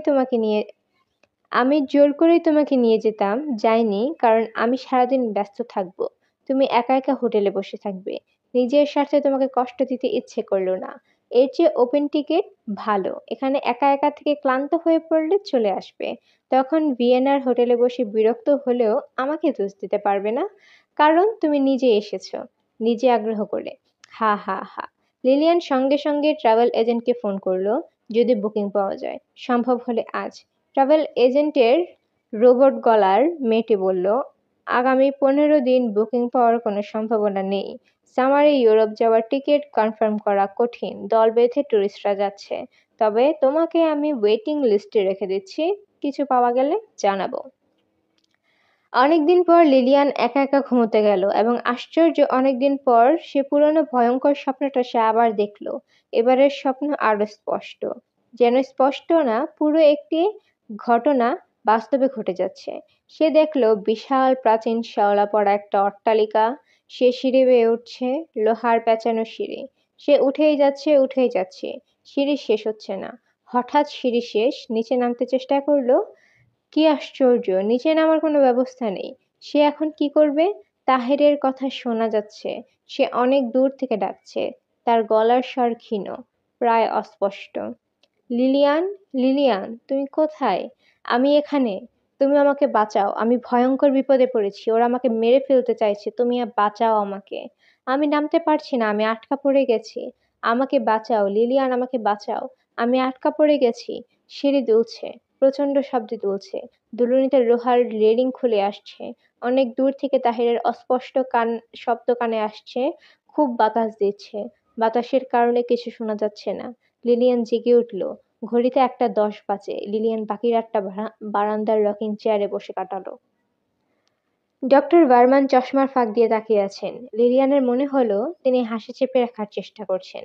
যে কোনো মুহূর্তে তিনি হেসে ফেলবেন, হাসবেন তাহেরের মতো শব্দ করে। লিলিয়ান খুব লজ্জায় পড়বে। সেরকম কিছু হলো না। ডক্টর বার্মান হাসলেন না। চোখ থেকে চশমা খুলে ফেলে কাঁচ পরিষ্কার করতে করতে বললেন, তুমি আবার দুঃস্বপ্ন দেখেছো? হ্যাঁ, মাঝে মাঝে দুঃস্বপ্ন দেখা তো খুব স্বাভাবিক, লিলিয়ান। আমরা সুন্দর স্বপ্ন যেমন দেখি, দুঃস্বপ্ন তেমন দেখি। ডক্টর বার্মান, আমি তা জানি, কিন্তু আমার স্বপ্ন অন্যরকম। অন্যরকম বলতে কি বোঝাতে চাচ্ছ? আপনাকে ব্যাখ্যা করতে পারবো না। তবে আমার মনে হয় স্বপ্নে কেউ আমাকে কিছু বলার চেষ্টা করছে। তুমি ঠিকই ধরেছ। স্বপ্নে কেউ তোমাকে কিছু বলার চেষ্টা করছে। এটা ঠিক, অবশ্যই বলার চেষ্টা করছে। সে কেউটা হচ্ছ তুমি নিজেই। তোমার নিজের সাবকনসাস মাইন্ড তোমার কনসাস মাইন্ডকে তথ্য দিতে চাইছে। ডক্টর, তা কিন্তু না। তাহেরের মহাবিপদ সম্পর্কে কেউ আমাকে কিছু একটা সাবধান করছে। ডক্টর বার্মান এবার হাসলেন, তবে শব্দ করলেন না, নিঃশব্দে। শিশুদের প্রবোধ দেওয়ার জন্য বড়রা যেমন হাসে, তেমন হাসি। শোনো লিলিয়ান, ছেলেটা সম্পর্কে তোমার নিজের মধ্যে এক ধরনের ভয় আছে। সেই ভয় হচ্ছে ছেলেটিকে হারানোর ভয়। এই ভয়ের উৎপত্তি হলো ভালোবাসায়। কাউকে গভীরভাবে ভালোবাসলে এই ভয় তৈরি হয়। মনে হয় একসময় ভালোবাসার মানুষ আমাকে ছেড়ে চলে যাবে। তখন আমার কি হবে? অবচেতন মনে ধীরে ধীরে ভয় জমতে থাকে। তোমার ক্ষেত্রেও তাই ঘটছে।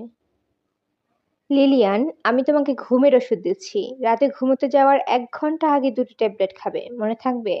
ডক্টর বার্মান নিশ্চয়ই খুব কড়া ঘুমের ওষুধ দিয়েছেন। ওষুধ খাওয়ার পর লিলিয়ানের মনে হচ্ছে সে তলিয়ে যেতে শুরু করেছে। কোনো গভীর খাদে পড়ে গেছে। নিচে নেমে যাচ্ছে। অতি দ্রুত নেমে যাচ্ছে। খাদটা অন্ধকার এবং শীতল। লিলিয়ানের ভয় ভয় করতে লাগলো। মনে হয় এ ঘুম তার আর ভাঙবে না। কেউ ভাঙাতে পারবে না। সে বিরাট এ বাড়িতে মরে পড়ে থাকবে, কেউ জানবেও না। ক্রিং ক্রিং ক্রিং। কিসের শব্দ? টেলিফোন না? কেউ এসে টেলিফোনের বেল চিপছে। নাকি সরি নাকি গির্জার ঘন্টার শব্দ। তাদের বাড়ির কাছেই ক্যাথলিক চার্চ।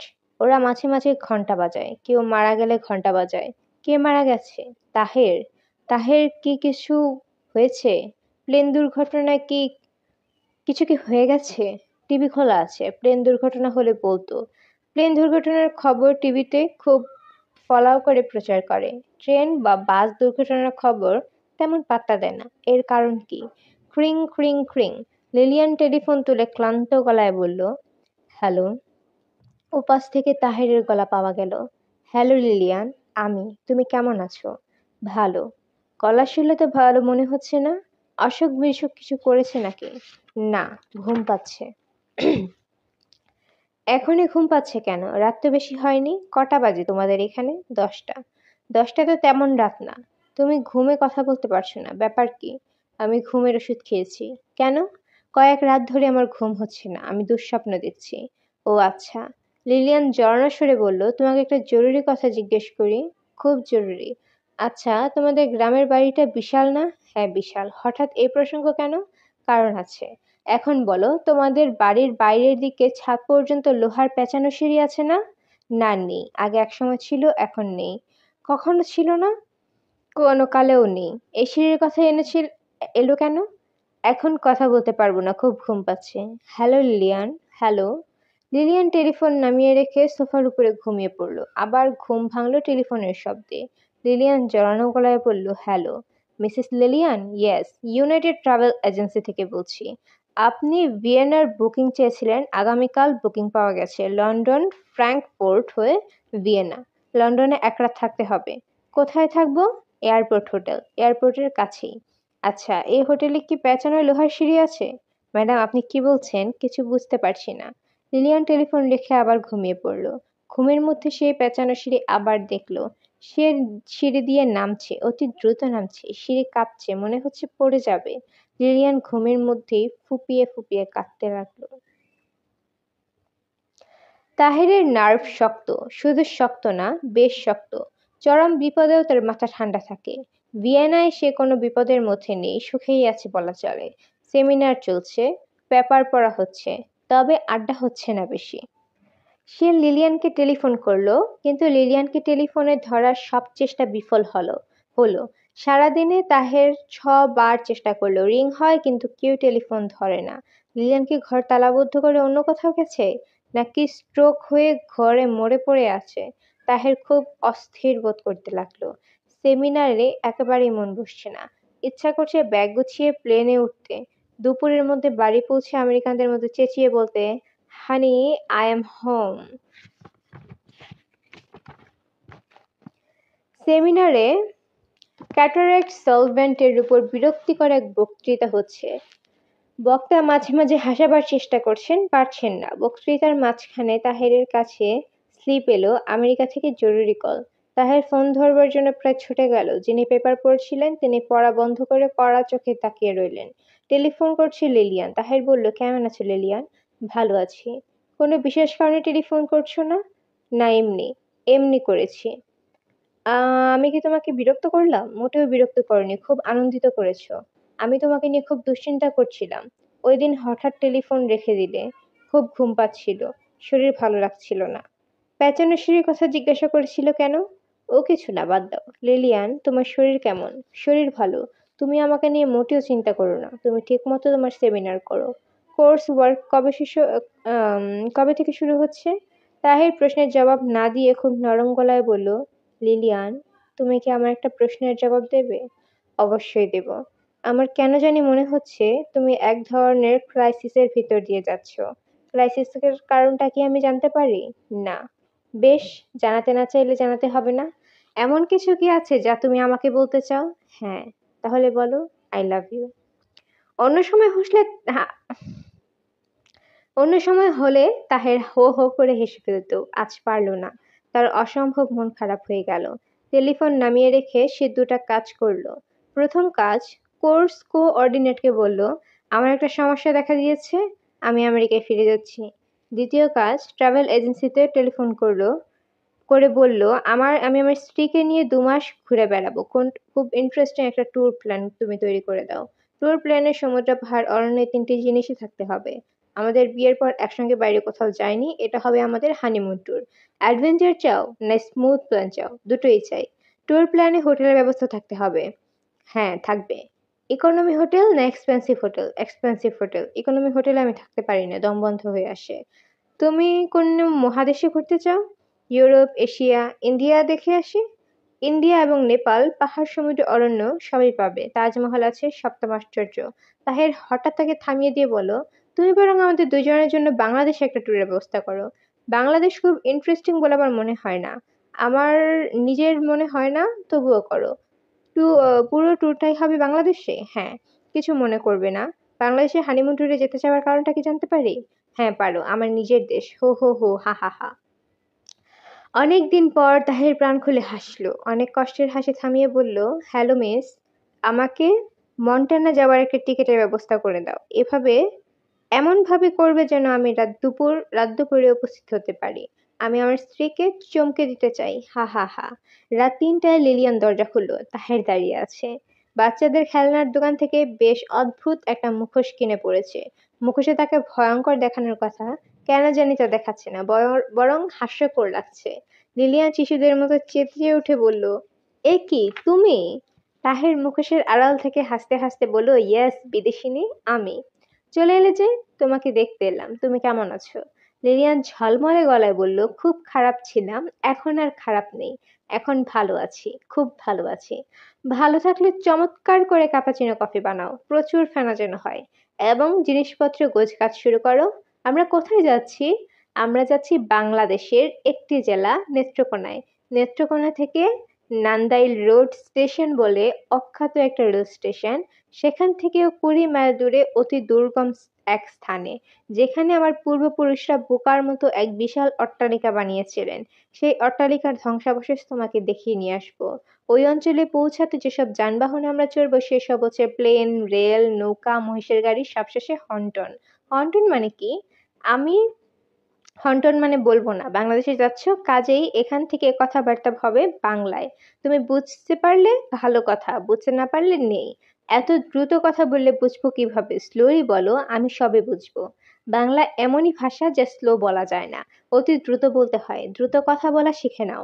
আমাদের দেশের একজন কাজকর্ম করে ধিমা তালে, কিন্তু কথা বলে দ্রুত। ও আচ্ছা, আমাদের দেশের লোকজন কাজ করে ঢিলা তালে, কিন্তু কথা বলে দ্রুত। হা হা হা। রেল, নৌকা, মহিষের গাড়ি এবং হন্টনের কথা বলা হলেও ট্রেন থেকে নেমে সরাসরি নৌকা নিয়ে বাড়ির ঘাটে যাওয়া যায়। ঘাটের নাম ইন্দার ঘাট, গ্রাম তিলতলা।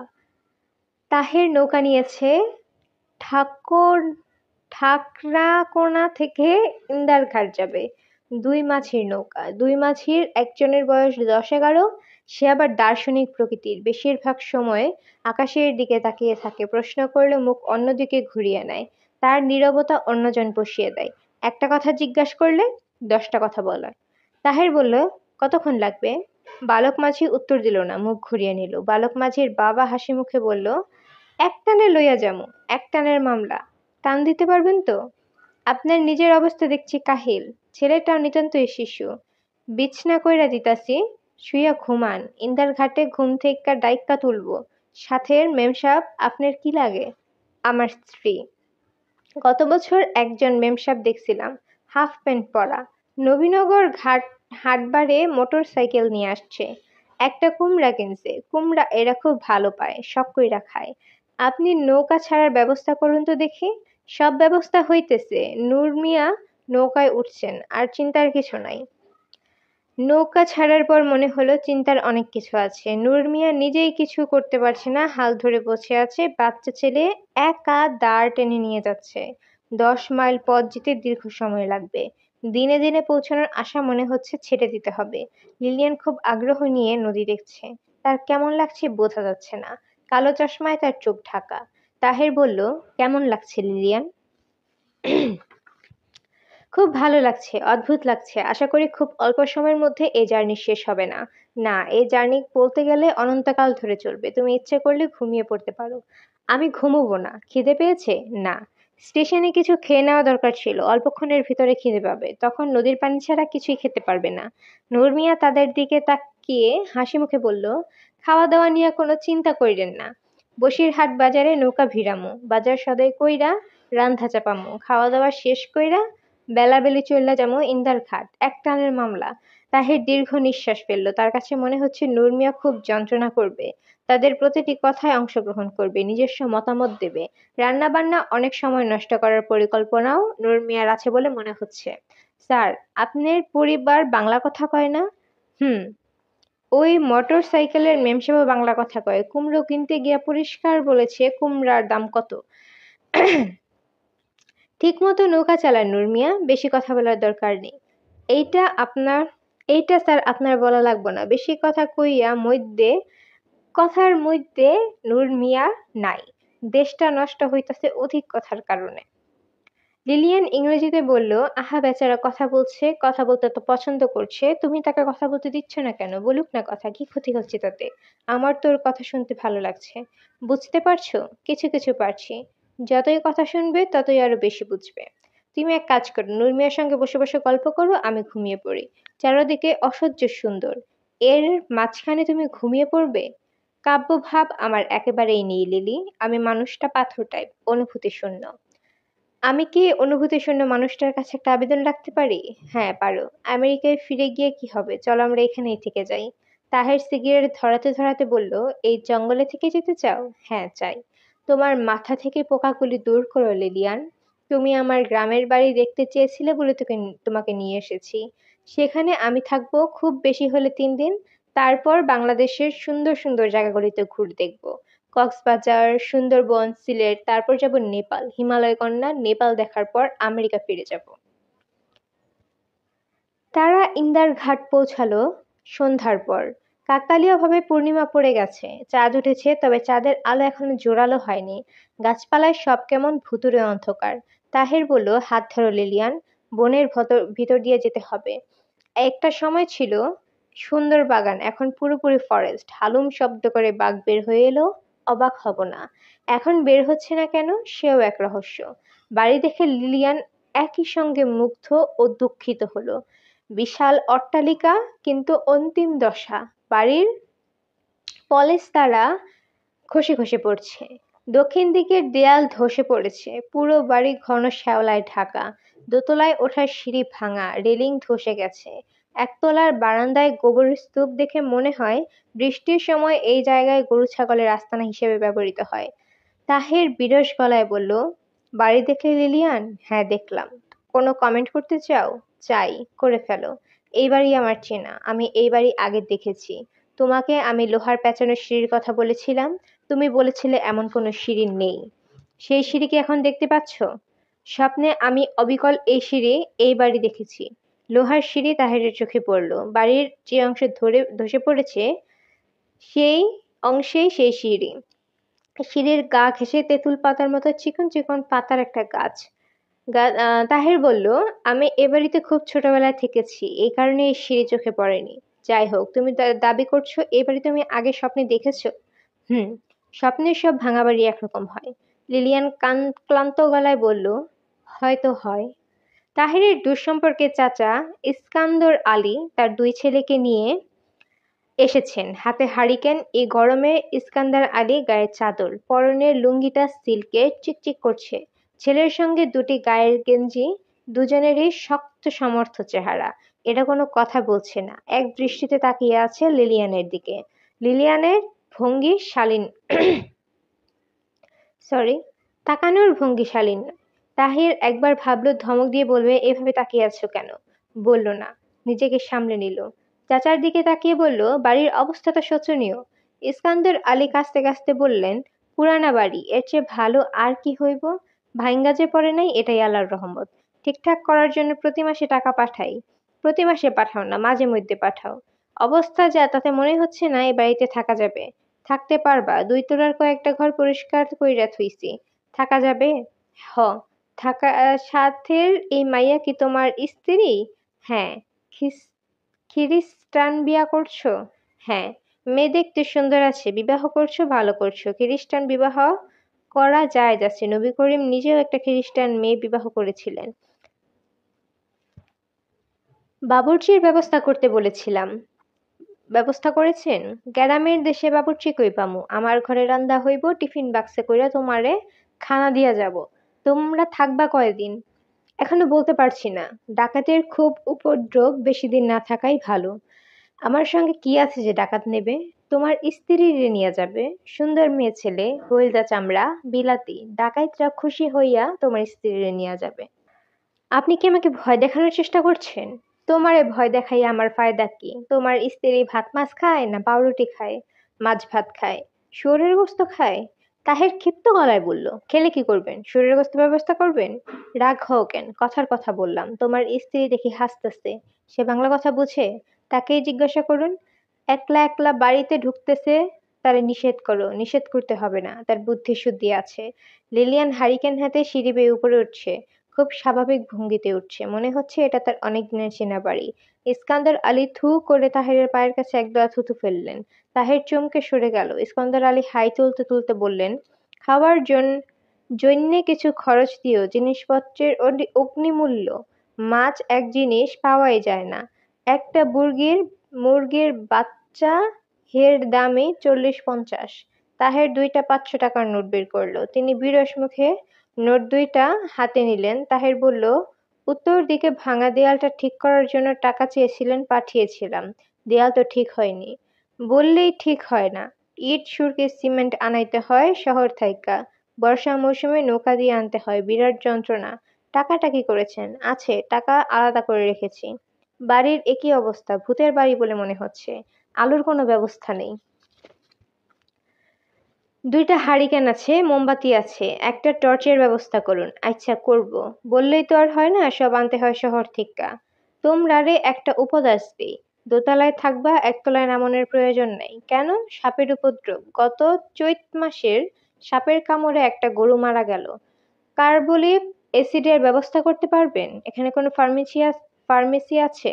না, তুমি বললে ছেলে একটারে শহরে পাঠাইতে পারি। এরা কিছুই করে না, বাদাইম্মা হইছে। শহর চাইতে বললে ফাল দিয়া ওঠে। দিন, কাউকে পাঠিয়ে দিন। যাওনের খরচ দাও, আর কি আনান লাগবো কাগজে লেখা দাও। সাপের ওষুধে কিছু হয় না। কপালে লেখা থাকে ওষুধের বোতলের ভিতরে বসা থাকলেও সাপে কামড়াইবে। আমি কাগজে লিখে দিচ্ছি, দয়া করে আনাবার ব্যবস্থা করুন। 100 টাকা দিচ্ছি যাওয়ার খরচ, এতে হবে? আরো কিছু দাও। 100 টাকা আজকাল কোনো টাকাই না। তুমি থাকো বিদেশে, এজন্য বুঝতেছো না। আর একটা কথা, তোমার পরিবার নিয়ে আমরার বাড়িত একদিন যাওয়া লাগে। যাওয়া লাগে। বাড়ির মেয়ে ছেলেরা দেখতে চায়। এরা আবার কার কাছ থেক্কা জানি হুনছে বিলাতের মাইয়া ছেলে। আচ্ছা। তাহের বিরক্তিকর মুখে বলল, ঠিক আছে, আপনি এখন যান। রাতে খাবার পাঠিয়ে দেবেন, খাবার পানি পাঠাবেন। আচ্ছা, তোমরা নিশ্চিন্ত কইরা ঘুমাও। ছেলে 2টারে বইল্লা দিছি রাইতে এরা পাহারা দেবে। এরা কাজকর্ম কিছু করে না, ভাদাইম্মা। যে কয়দিন থাকবা এরা পাহারা দিব। কিছু খরচ টরচ দিয়ে দিও। তাহের দীর্ঘশ্বাস ফেললো, তার মনটাই খারাপ হয়ে গেল। লিলিয়ান হারিকেন হাতে দোতলার বারান্দায় এসে দাঁড়িয়েছে। তাকে অদ্ভুত সুন্দর লাগছে। ইস্কান্দর আলী দোতলার বারান্দার দিকে তাকিয়ে দীর্ঘশ্বাস ফেলে বললেন, তোমার স্ত্রী বড়ই সৌন্দর্য। এইটা বিপদের কথা। ডাকাইতে সন্ধান পাইলে বড়ই খুশি হইব। ইস্কান্দর আলীর 2 ছেলে গভীর আগ্রহ নিয়ে দোতলার বারান্দার দিকে তাকিয়ে আছে। তাদের চোখে পলক পড়ছে না। লিলিয়ান বারান্দা থেকে চেঁচিয়ে বলল, উপরে চলে আসো। দোতলাটা অসম্ভব সুন্দর, মার্বেল পাথরের মেঝে। লিলিয়ানের খুবই ভালো লাগছে। সে হারিকেন হাতে এক ঘর থেকে আরেক ঘরে যাচ্ছে। তার ভাবভঙ্গি কিশোরীর মতো। সে ঘরে আজ রাতে তারাই থাকবে। সেই ঘর দেখে সে মুগ্ধ। বিছানা বিশাল 2টি জানালা। জানালার পাশে দাঁড়ালে দূরের ব্রহ্মপুত্র দেখা যায়। নদীতে চর পড়েছে ধবধবে সাদা বালি। চাঁদের আলো চিকচিক করছে। কি হাওয়া! উড়ে নিয়ে যেতে ইচ্ছে করে। শোবার ঘরটা কি প্রকাণ্ড, যেন ফুটবল খেলার মাঠ। মাঠের মাঝখানে খাট পাতা হয়েছে। কালো রঙের একটা খাট। আম যার চারদিকে রেলিং দেওয়া। খাটে সরাসরি ওঠার উপায় নেই, এত উঁচু। টুলে পা দিয়ে উঠতে হয়। ঘর ভর্তি ভারী ভারী আলমিরা। লিলিয়ান প্রতিটি আলমিরা খুলে দেখল, সব শূন্য। খাটের মাথার কাছে গেল, গোল একটি শ্বেত পাথরের টেবিল। এ বাড়ির অনেক দরজা জানালা লোকজন খুলে নিয়ে গেছে। এগুলো নেয়নি কেন? লিলিয়ান বলল, এই টেবিল, এই খাট যেকোনো মিউজিয়াম লুফে নেবে। মনে মনে হচ্ছে হাজার হাজার বছরের পুরনো। লিলিয়ানের মুগ্ধতা তাহারকে স্পর্শ করছে না। সে বেশ ক্লান্ত। বারান্দায় রাখা বালতির পানিতে হাত মুখ ধুয়ে সে বিছানায় বিরস মুখে বসে আছে। এই বাড়িতে রাত্রি যাপন ঠিক হবে কিনা তাও বুঝতে পারছে না। সাপের ব্যাপারটা তাকে চিন্তিত করছে। লিলিয়ান বলল, কথা বলছো না কেন? কি বলবো? তোমাদের এসব ফার্নিচারের বয়স কত? তাহের হাই তুলতে তুলতে বলল, এদের বয়স 200 বছরের মতো। সবই আমার দাদার বাবা বানিয়েছিলেন। খাটটা বার্মা থেকে কেনা। এই যে বাড়ি দেখছো, এ বাড়িটাও ওনার করা। খুব ধনী মানুষ ছিলেন। হতদরিদ্র ছিলেন। পরের পরের বাড়িতে কামলা খাটতেন, সুপারির ব্যবসা করে ধনী হন। মাত্র 40 বছর বয়সে তিনি লাখের বাতি জ্বালিয়েছিলেন। লাখের বাতিটা কি? আমাদের অঞ্চলের নিয়ম ছিল কেউ লাখপতি হলে লাখের বাতি জ্বালাতে হতো। একটা লম্বা বাঁশের মাথায় হারিকেন জ্বালিয়ে ঘরের উঠানে রেখে দিত। এটা হলো লাখের বাতি। দূর থেকে দেখে লোকজন বুঝতে পারত অঞ্চলে একজন লাখপতি আছে। এ নিয়ম কি এখনো আছে? পাগল হয়েছ? এই নিয়ম থাকলে উপায় আছে। আজ কোনো বাড়িতে লাখের বাতি জ্বললে কালই ডাকাতি হবে। সেই বাড়িতে যদি তোমার মতো রূপবতী কেউ থাকে তাহলে তো কথাই নেই। আমার মনে হয় এই বাড়িতে এসে তোমার ভালো লাগছে না। এখন পর্যন্ত ভালো লাগার মতো কোনো কারণ ঘটেনি। আমার কাছে কিন্তু অসাধারণ লাগছে। ভাঙা বাড়ি অসাধারণ লাগছে? পুরোনো বাড়ি ভাঙা তো থাকবেই। এই অঞ্চলের জন্য পুরোনো বাড়ি সুন্দর মানিয়ে গেছে।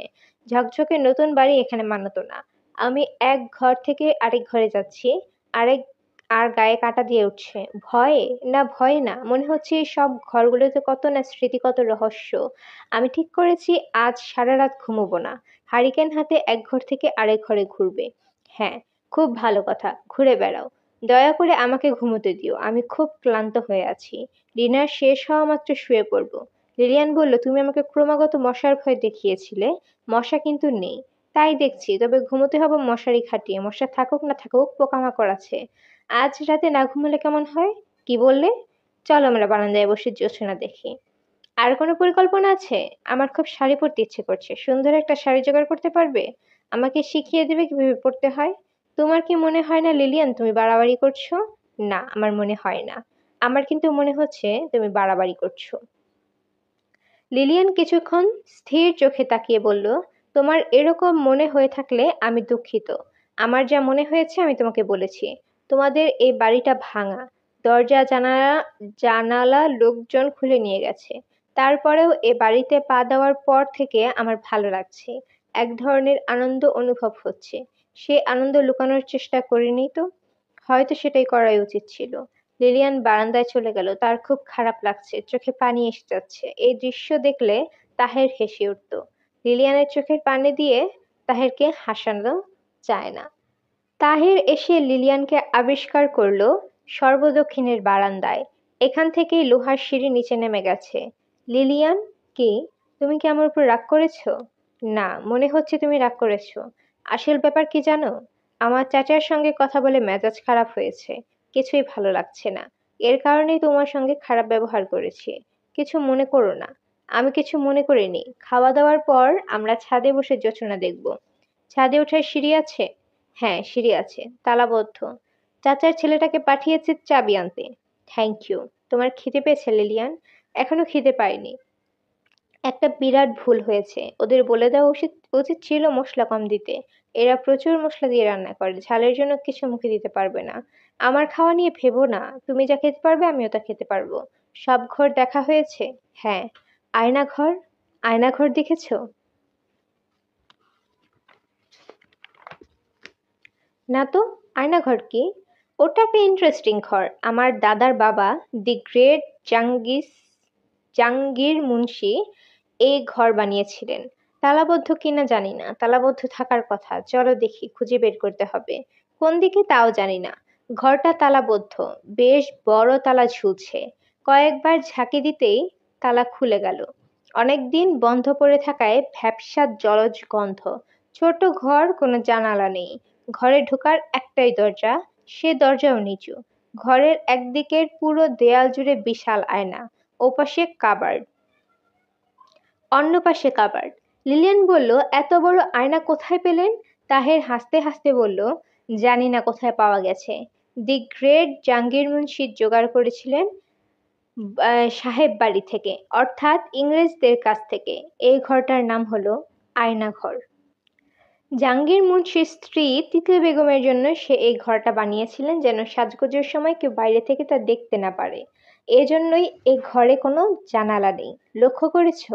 হ্যাঁ, করেছি। ওই মহিলা অসম্ভব রূপবতী ছিলেন। তিনি তার একমাত্র পুত্রের জন্মদিনে মারা গেছেন, মাত্র 16 বছর বয়সে। আহা! আয়নাঘর উনার খুব প্রিয় ছিল। উনি যখন মোটামুটি নিশ্চিত হলেন যে মারা যাচ্ছেন, তখন তিনি প্রায় স্বামীকে বলতেন আয়নাঘরে নিয়ে যেতে। তাই করা হলো, তিনি মারা গেলেন আয়নাঘরে। জাহাঙ্গীর মুন্সি দ্বিতীয়বার বিয়ে করেননি। স্ত্রীর মৃত্যুর পর তিনি প্রায় 40 বছর বেঁচে ছিলেন। এই 40 বছর তিনি আয়নাঘর বন্ধ রেখেছিলেন, একদিনের জন্যও খুলেননি। ওনার মৃত্যুর পর আয়নাঘর প্রথম খোলা হয়। এসো লিলিয়ান, খুব সম্ভব খাবার নিয়ে এসেছে। খেয়ে নে, খিদে লেগেছে। তাছাড়া আমার বেশিক্ষণ থাকাও ঠিক নয়। আয়নাঘরে কোনো পুরুষের প্রবেশ নিষিদ্ধ। তুমি যাও, আমি এই ঘরে একটু একা থাকি। কেন বলো তো? আয়নার সামনে দাঁড়িয়ে থাকতে ভালো লাগছে। এই দেখে আমার গায়ে কাঁটা দিচ্ছে। দেখো দেখো। তাহির বিস্মিত হয়ে বলল, হ্যাঁ দেখলাম। কারণটা কি? প্রায় 150 বছর আগে এই বাড়ির এক বউ আয়নার সামনে দাঁড়িয়ে নিজেকে দেখেছিল। আজ আমি নিজেকে দেখছি। আমিও এ বাড়িরই বউ। এই আয়নাটা আমার। তাহের বিস্মিত চোখে তাকিয়ে রইল। লিলিয়ান বলল, আমি যখন অসুস্থ হয়ে পড়ব তখন তুমি আমাকে এ বাড়িতে নিয়ে আসবে।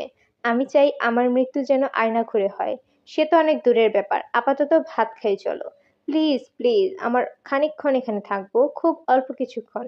তাহের চিন্তিত মুখে বের হয়ে গেল। লিলিয়ান তাকিয়ে আছে আয়নার দিকে। তাহের লিলিয়ানের কাণ্ডকারখানা কিছুই বুঝতে পারছে না। রান্নার আয়োজন ভালো। রুই মাছ ভাজা, পোলাও কোরমা, এক বাটি পায়েস, লিলিয়ানের জন্য একটা কাঁটা চামচও দেওয়া হয়েছে। তবে পোলাও সিদ্ধ হয়নি, চাল চাল রয়ে গেছে। কোরমা রান্না হয়েছে প্রচুর পরিমাণে চিনি দিয়ে, খেতে রসগোল্লার মতো লাগছে। তাহের বিরক্ত মুখে বলল, ভাজা মাছ খেও না লিলিয়ান। মাছটা পচা বলে ভেজে ফেলেছে। খাদ্যদ্রব্যের মধ্যে পানটাই আরাম করে খাওয়া গেল, মৌরি দিয়ে সুন্দর করে বানানো। লিলিয়ান দুটো পান মুখে দিল। সে বিস্মিত হয়ে বলল, খাওয়া দাওয়া শেষ হলে তোমরা ভেজিটেবল খাও কেন? তা তো বুঝলাম না। তাহের বলল, এটা ভেজিটেবল না, এর নাম পান। খাবার পর খেতে হয়। কুত কুত করে গিলে ফেললে হবে না, ক্রমাগত চিবিয়ে যাবে, গিলতে পারবে না। কতক্ষণ চিবোবো? আধ ঘন্টা তো বটেই, তাতে লাভ কি? মুখের একটা এক্সারসাইজ হয়, এইটুকুই লাভ। ঠাট্টা করছো? মোটেই ঠাট্টা করছি না। তুমি কি ভেবেছো আমার কাছে শুধু ঠাট্টা করা? জিনিসটা খেতে আমার ভালো লাগছে। ভালো লাগলে খাও। আমাদের গ্রামের নতুন বউদের অবশ্য পালনীয় কর্তব্যের মধ্যে একটি হচ্ছে পান খেয়ে ঠোঁট লাল করা। আমি তো নতুন বউ না, অবশ্যই নতুন বউ। ছেলে মেয়ে না হওয়া পর্যন্ত আমাদের দেশের বউদের নতুন বউ ধরা হয়। কোনো মহিলা 10 বছর পর যদি ছেলে মেয়ে না হয়, তাহলে কি সে 10 বছর পর্যন্ত নতুন বউ ধরা হবে? না, তাকে বলা হবে বাজা মেয়ে মানুষ, অমঙ্গলজনক একটি ব্যাপার। সেই মেয়েকে কোনো উৎসবে ডাকা হবে না। সকালবেলা কেউ তার মুখ দেখতে চাইবে না। তোমাদের নিয়মকানুন ভারী অদ্ভুত। অদ্ভুত তো বটেই। আরো অদ্ভুত কথা শুনবে? আমাদের দেশে স্বামী স্ত্রী একসঙ্গে পাশাপাশি বসে পূর্ণিমার চাঁদের দিকে তাকাবে না। তাকালে কি হয়? তাকালে তাদের যে সন্তান হবে সে হবে চরিত্রহীন। আবার তুমি তামাশা করছো? কি জন্য করছো বুঝতে পারছি না। তুমি আমার সঙ্গে জোছনা দেখতে চাচ্ছ না? জোছনা দেখতে অসুবিধা নেই, চাঁদের দিকে না তাকালেই হলো। ছাদে সত্যি সত্যি বসবে আমার সঙ্গে? হুম, বসবো, তবে ছাদে না, বারান্দায়। তোমার বিখ্যাত চাঁদ বারান্দা থেকেও দেখা যায়। চাঁদের দিকে তাকিয়ে তাকিয়ে আমি মুগ্ধ হয়ে ঘুমিয়ে পড়ি। কিছু মনে করো না। ঘুমিয়ে পড়ার সম্ভাবনা 99.9 ভাগ। ইস্কান্দার আলীর মেজ ছেলে বারান্দায় ঝাড় দিচ্ছে। তাহের তাকে বারান্দায় চাদর পাততে বলেছে। এই ছেলেই খাবার নিয়ে এসেছে, বাজার থেকে জিনিসপত্র কিনে এনেছে। তার বুদ্ধি কোন পর্যায়ে তাহের এখনো ধরতে পারছে না।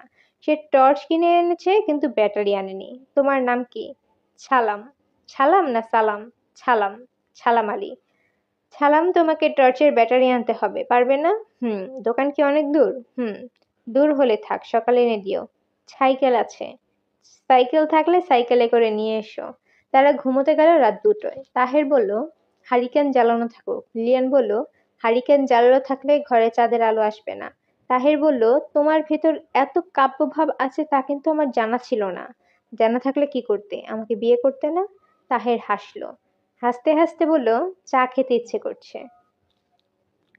সত্যি চা খেতে চাও? আমার কাছে টি ব্যাগ আছে, সুগার কিউব আছে, শুধু দুধ নেই। পানি গরম করবি কিভাবে? কাগজ জ্বালিয়ে পানি গরম করব। কাগজ পাবে কোথায়? তুমি ডার্টি জোকসের যে বইটা এনেছো সেটা পুড়িয়ে ফেলে চা বানাবো। মন্দ না, পারলে বানাও। তুমি চুপচাপ বিছানায় বসে থাকো, আমি চা বানিয়ে আনছি। তোমার পাশে বসিয়ে। লিলিয়ান চায়ের পানি গরম করছে। পাশে বসে আছে তাহের। তার ঘুম কেটে গেছে বলে মনে হচ্ছে না। সে খানিকক্ষণ পর পরই হাই তুলছে। লিলিয়ান বলল, তুমি এই মহিলা সম্পর্কে আরো কিছু বলো। কোন মহিলা? আয়নাঘরে যিনি মারা গিয়েছিলেন। আমি কিছুই জানি না। খুব রূপবতী ছিলেন, এইটুকুই জানি। লিলিয়ান কোমল গলায় বলল, ওনাকে খুব দেখতে ইচ্ছা করছে। তাহের চা খাচ্ছে। কাচের গ্লাসে চা দেওয়া হয়েছে। গ্লাস গরম হয়ে গেছে, চা খাওয়া যাচ্ছে না। তাহের গ্লাসে ফু দিতে দিতে বলল, আমার মার ধারণা উনি একবার তিতলি বেগমকে দেখেছিলেন। উনি কিভাবে দেখবেন? মার ধারণা দেখেছেন। গভীর রাতে আয়নাঘরের পাশ দিয়ে যাচ্ছেন, হঠাৎ করে শুনেন আয়নাঘরের ভিতর থেকে ঝুনঝুন চুরির শব্দ। আয়নাঘর তালাবদ্ধ। চুরির শব্দ কিভাবে আসবে? মা খুব অবাক হলেন। ওনার সাহসের সীমা ছিল না। চাবি নিয়ে আয়নাঘর খুলল। মোমবাতি হাতে একা একা আয়নাঘরে ঢুকলেন। তারপর ব্যাপার পরিষ্কার জানা যায় না। মা কিছু একটা দেখেছিলেন। কি দেখেছিলেন কিছুই ভেঙে বলেননি। এরপর থেকে তার অভ্যাস হয়ে গেল। গভীর রাতে আয়নাঘর দরজা খুলে তিনি সেখানে ঢুকতেন, অনেকক্ষণ থাকতেন। আয়নাঘরের মেঝেতে পা টিপেতে দুপুরে ঘুমাতেন। আমার বাবা জানতে পেরে খুব রাগ করেন। বাবার ধারণা এই বাড়িটা অভিশপ্ত। এ বাড়িতে থাকলে অকল্যাণ ছাড়া কল্যাণ হবে না। তিনি মাকে নিয়ে বাড়ি ছেড়ে চলে যান। কোথায় যান? প্রথম ময়মনসিংহ শহরে যান, সেখান থেকে যান ঢাকায়। ঢাকা যাবার পর থেকে মার মাথায় পাগলামি ভর করে। রাতে তিনি একবারই ঘুমোতেন না। ছটফট করতেন আর বলতেন, ওই বাড়ি ফেলে এসেছি। উনি খুব রাগ করছেন, খুব মন খারাপ করছেন। ওনার কত শখ বাড়ি ভর্তি থাকবে ছেলে মেয়েতে। তারা হইচই করবে, চেঁচামেচি করবে। উনি মানে কে? তিতলি বেগম? মা মা বললেন, হুম। মা খুব কান্নাকাটি করছেন বাড়িতে যাবার জন্য। বাবা পাত্তা দেয়নি। বাবা বলতেন, ওই বাড়িতে থাকার জন্যই তোমার মাথার দোষ হয়েছে। আমি তোমাকে ওখানে নিয়ে যাব না। বাবা নিয়ে যাননি। মার মৃত্যু হয় ঢাকায়। তোমার কি মনে হয় না বাবা ভুল করেছেন? না, মনে হয় না। বাবা যুক্তিবাদী মানুষ ছিলেন। মার মনের ভ্রান্তিকে তিনি আমলে নেননি। তুমি নিশ্চয় মনে করো না আয়নাঘরে একজন মৃত মানুষ বাস করে? জগৎ বড়ই রহস্যময় তাহের। জগৎ মোটেই রহস্যময় নয়। জগৎ কঠিন নিয়ম শৃঙ্খলায় বাঁধা। এ বাড়িতে তোমাকে বেশি দিন রাখা যাবে না। তোমার ব্রেন পুরোপুরি নষ্ট হওয়ার আগে তোমাকে নিয়ে চলে যেতে হবে। ছালাম উঠে এসেছে। তাহের লিলিয়ানের কোলে মাথা রেখে শুয়ে আছে দেখেও সে অস্বস্তি বা লজ্জা কোনোটাই বোধ করলো না। শুকনো গলায় তাহেরকে বলল, ব্যাটারি আনছি। তাহের তাকিয়ে দেখলো ছালাম দুটি পেন্সিল ব্যাটারি নিয়ে এসেছে। তাহেরের কেন জানি মনে হলো সে এটা নির্বুদ্ধিতার কারণে করেনি, ইচ্ছা করে করেছে। আচ্ছা ঠিক আছে, তুমি যাও। আর কিছু লাগবো? আর কিছু লাগবে না। তাহের বলল, আজ হঠাৎ তুমি এত গুছিয়ে কথা বলছো কেন? এত লজিক দিয়ে তুমি তো কথা বলো না।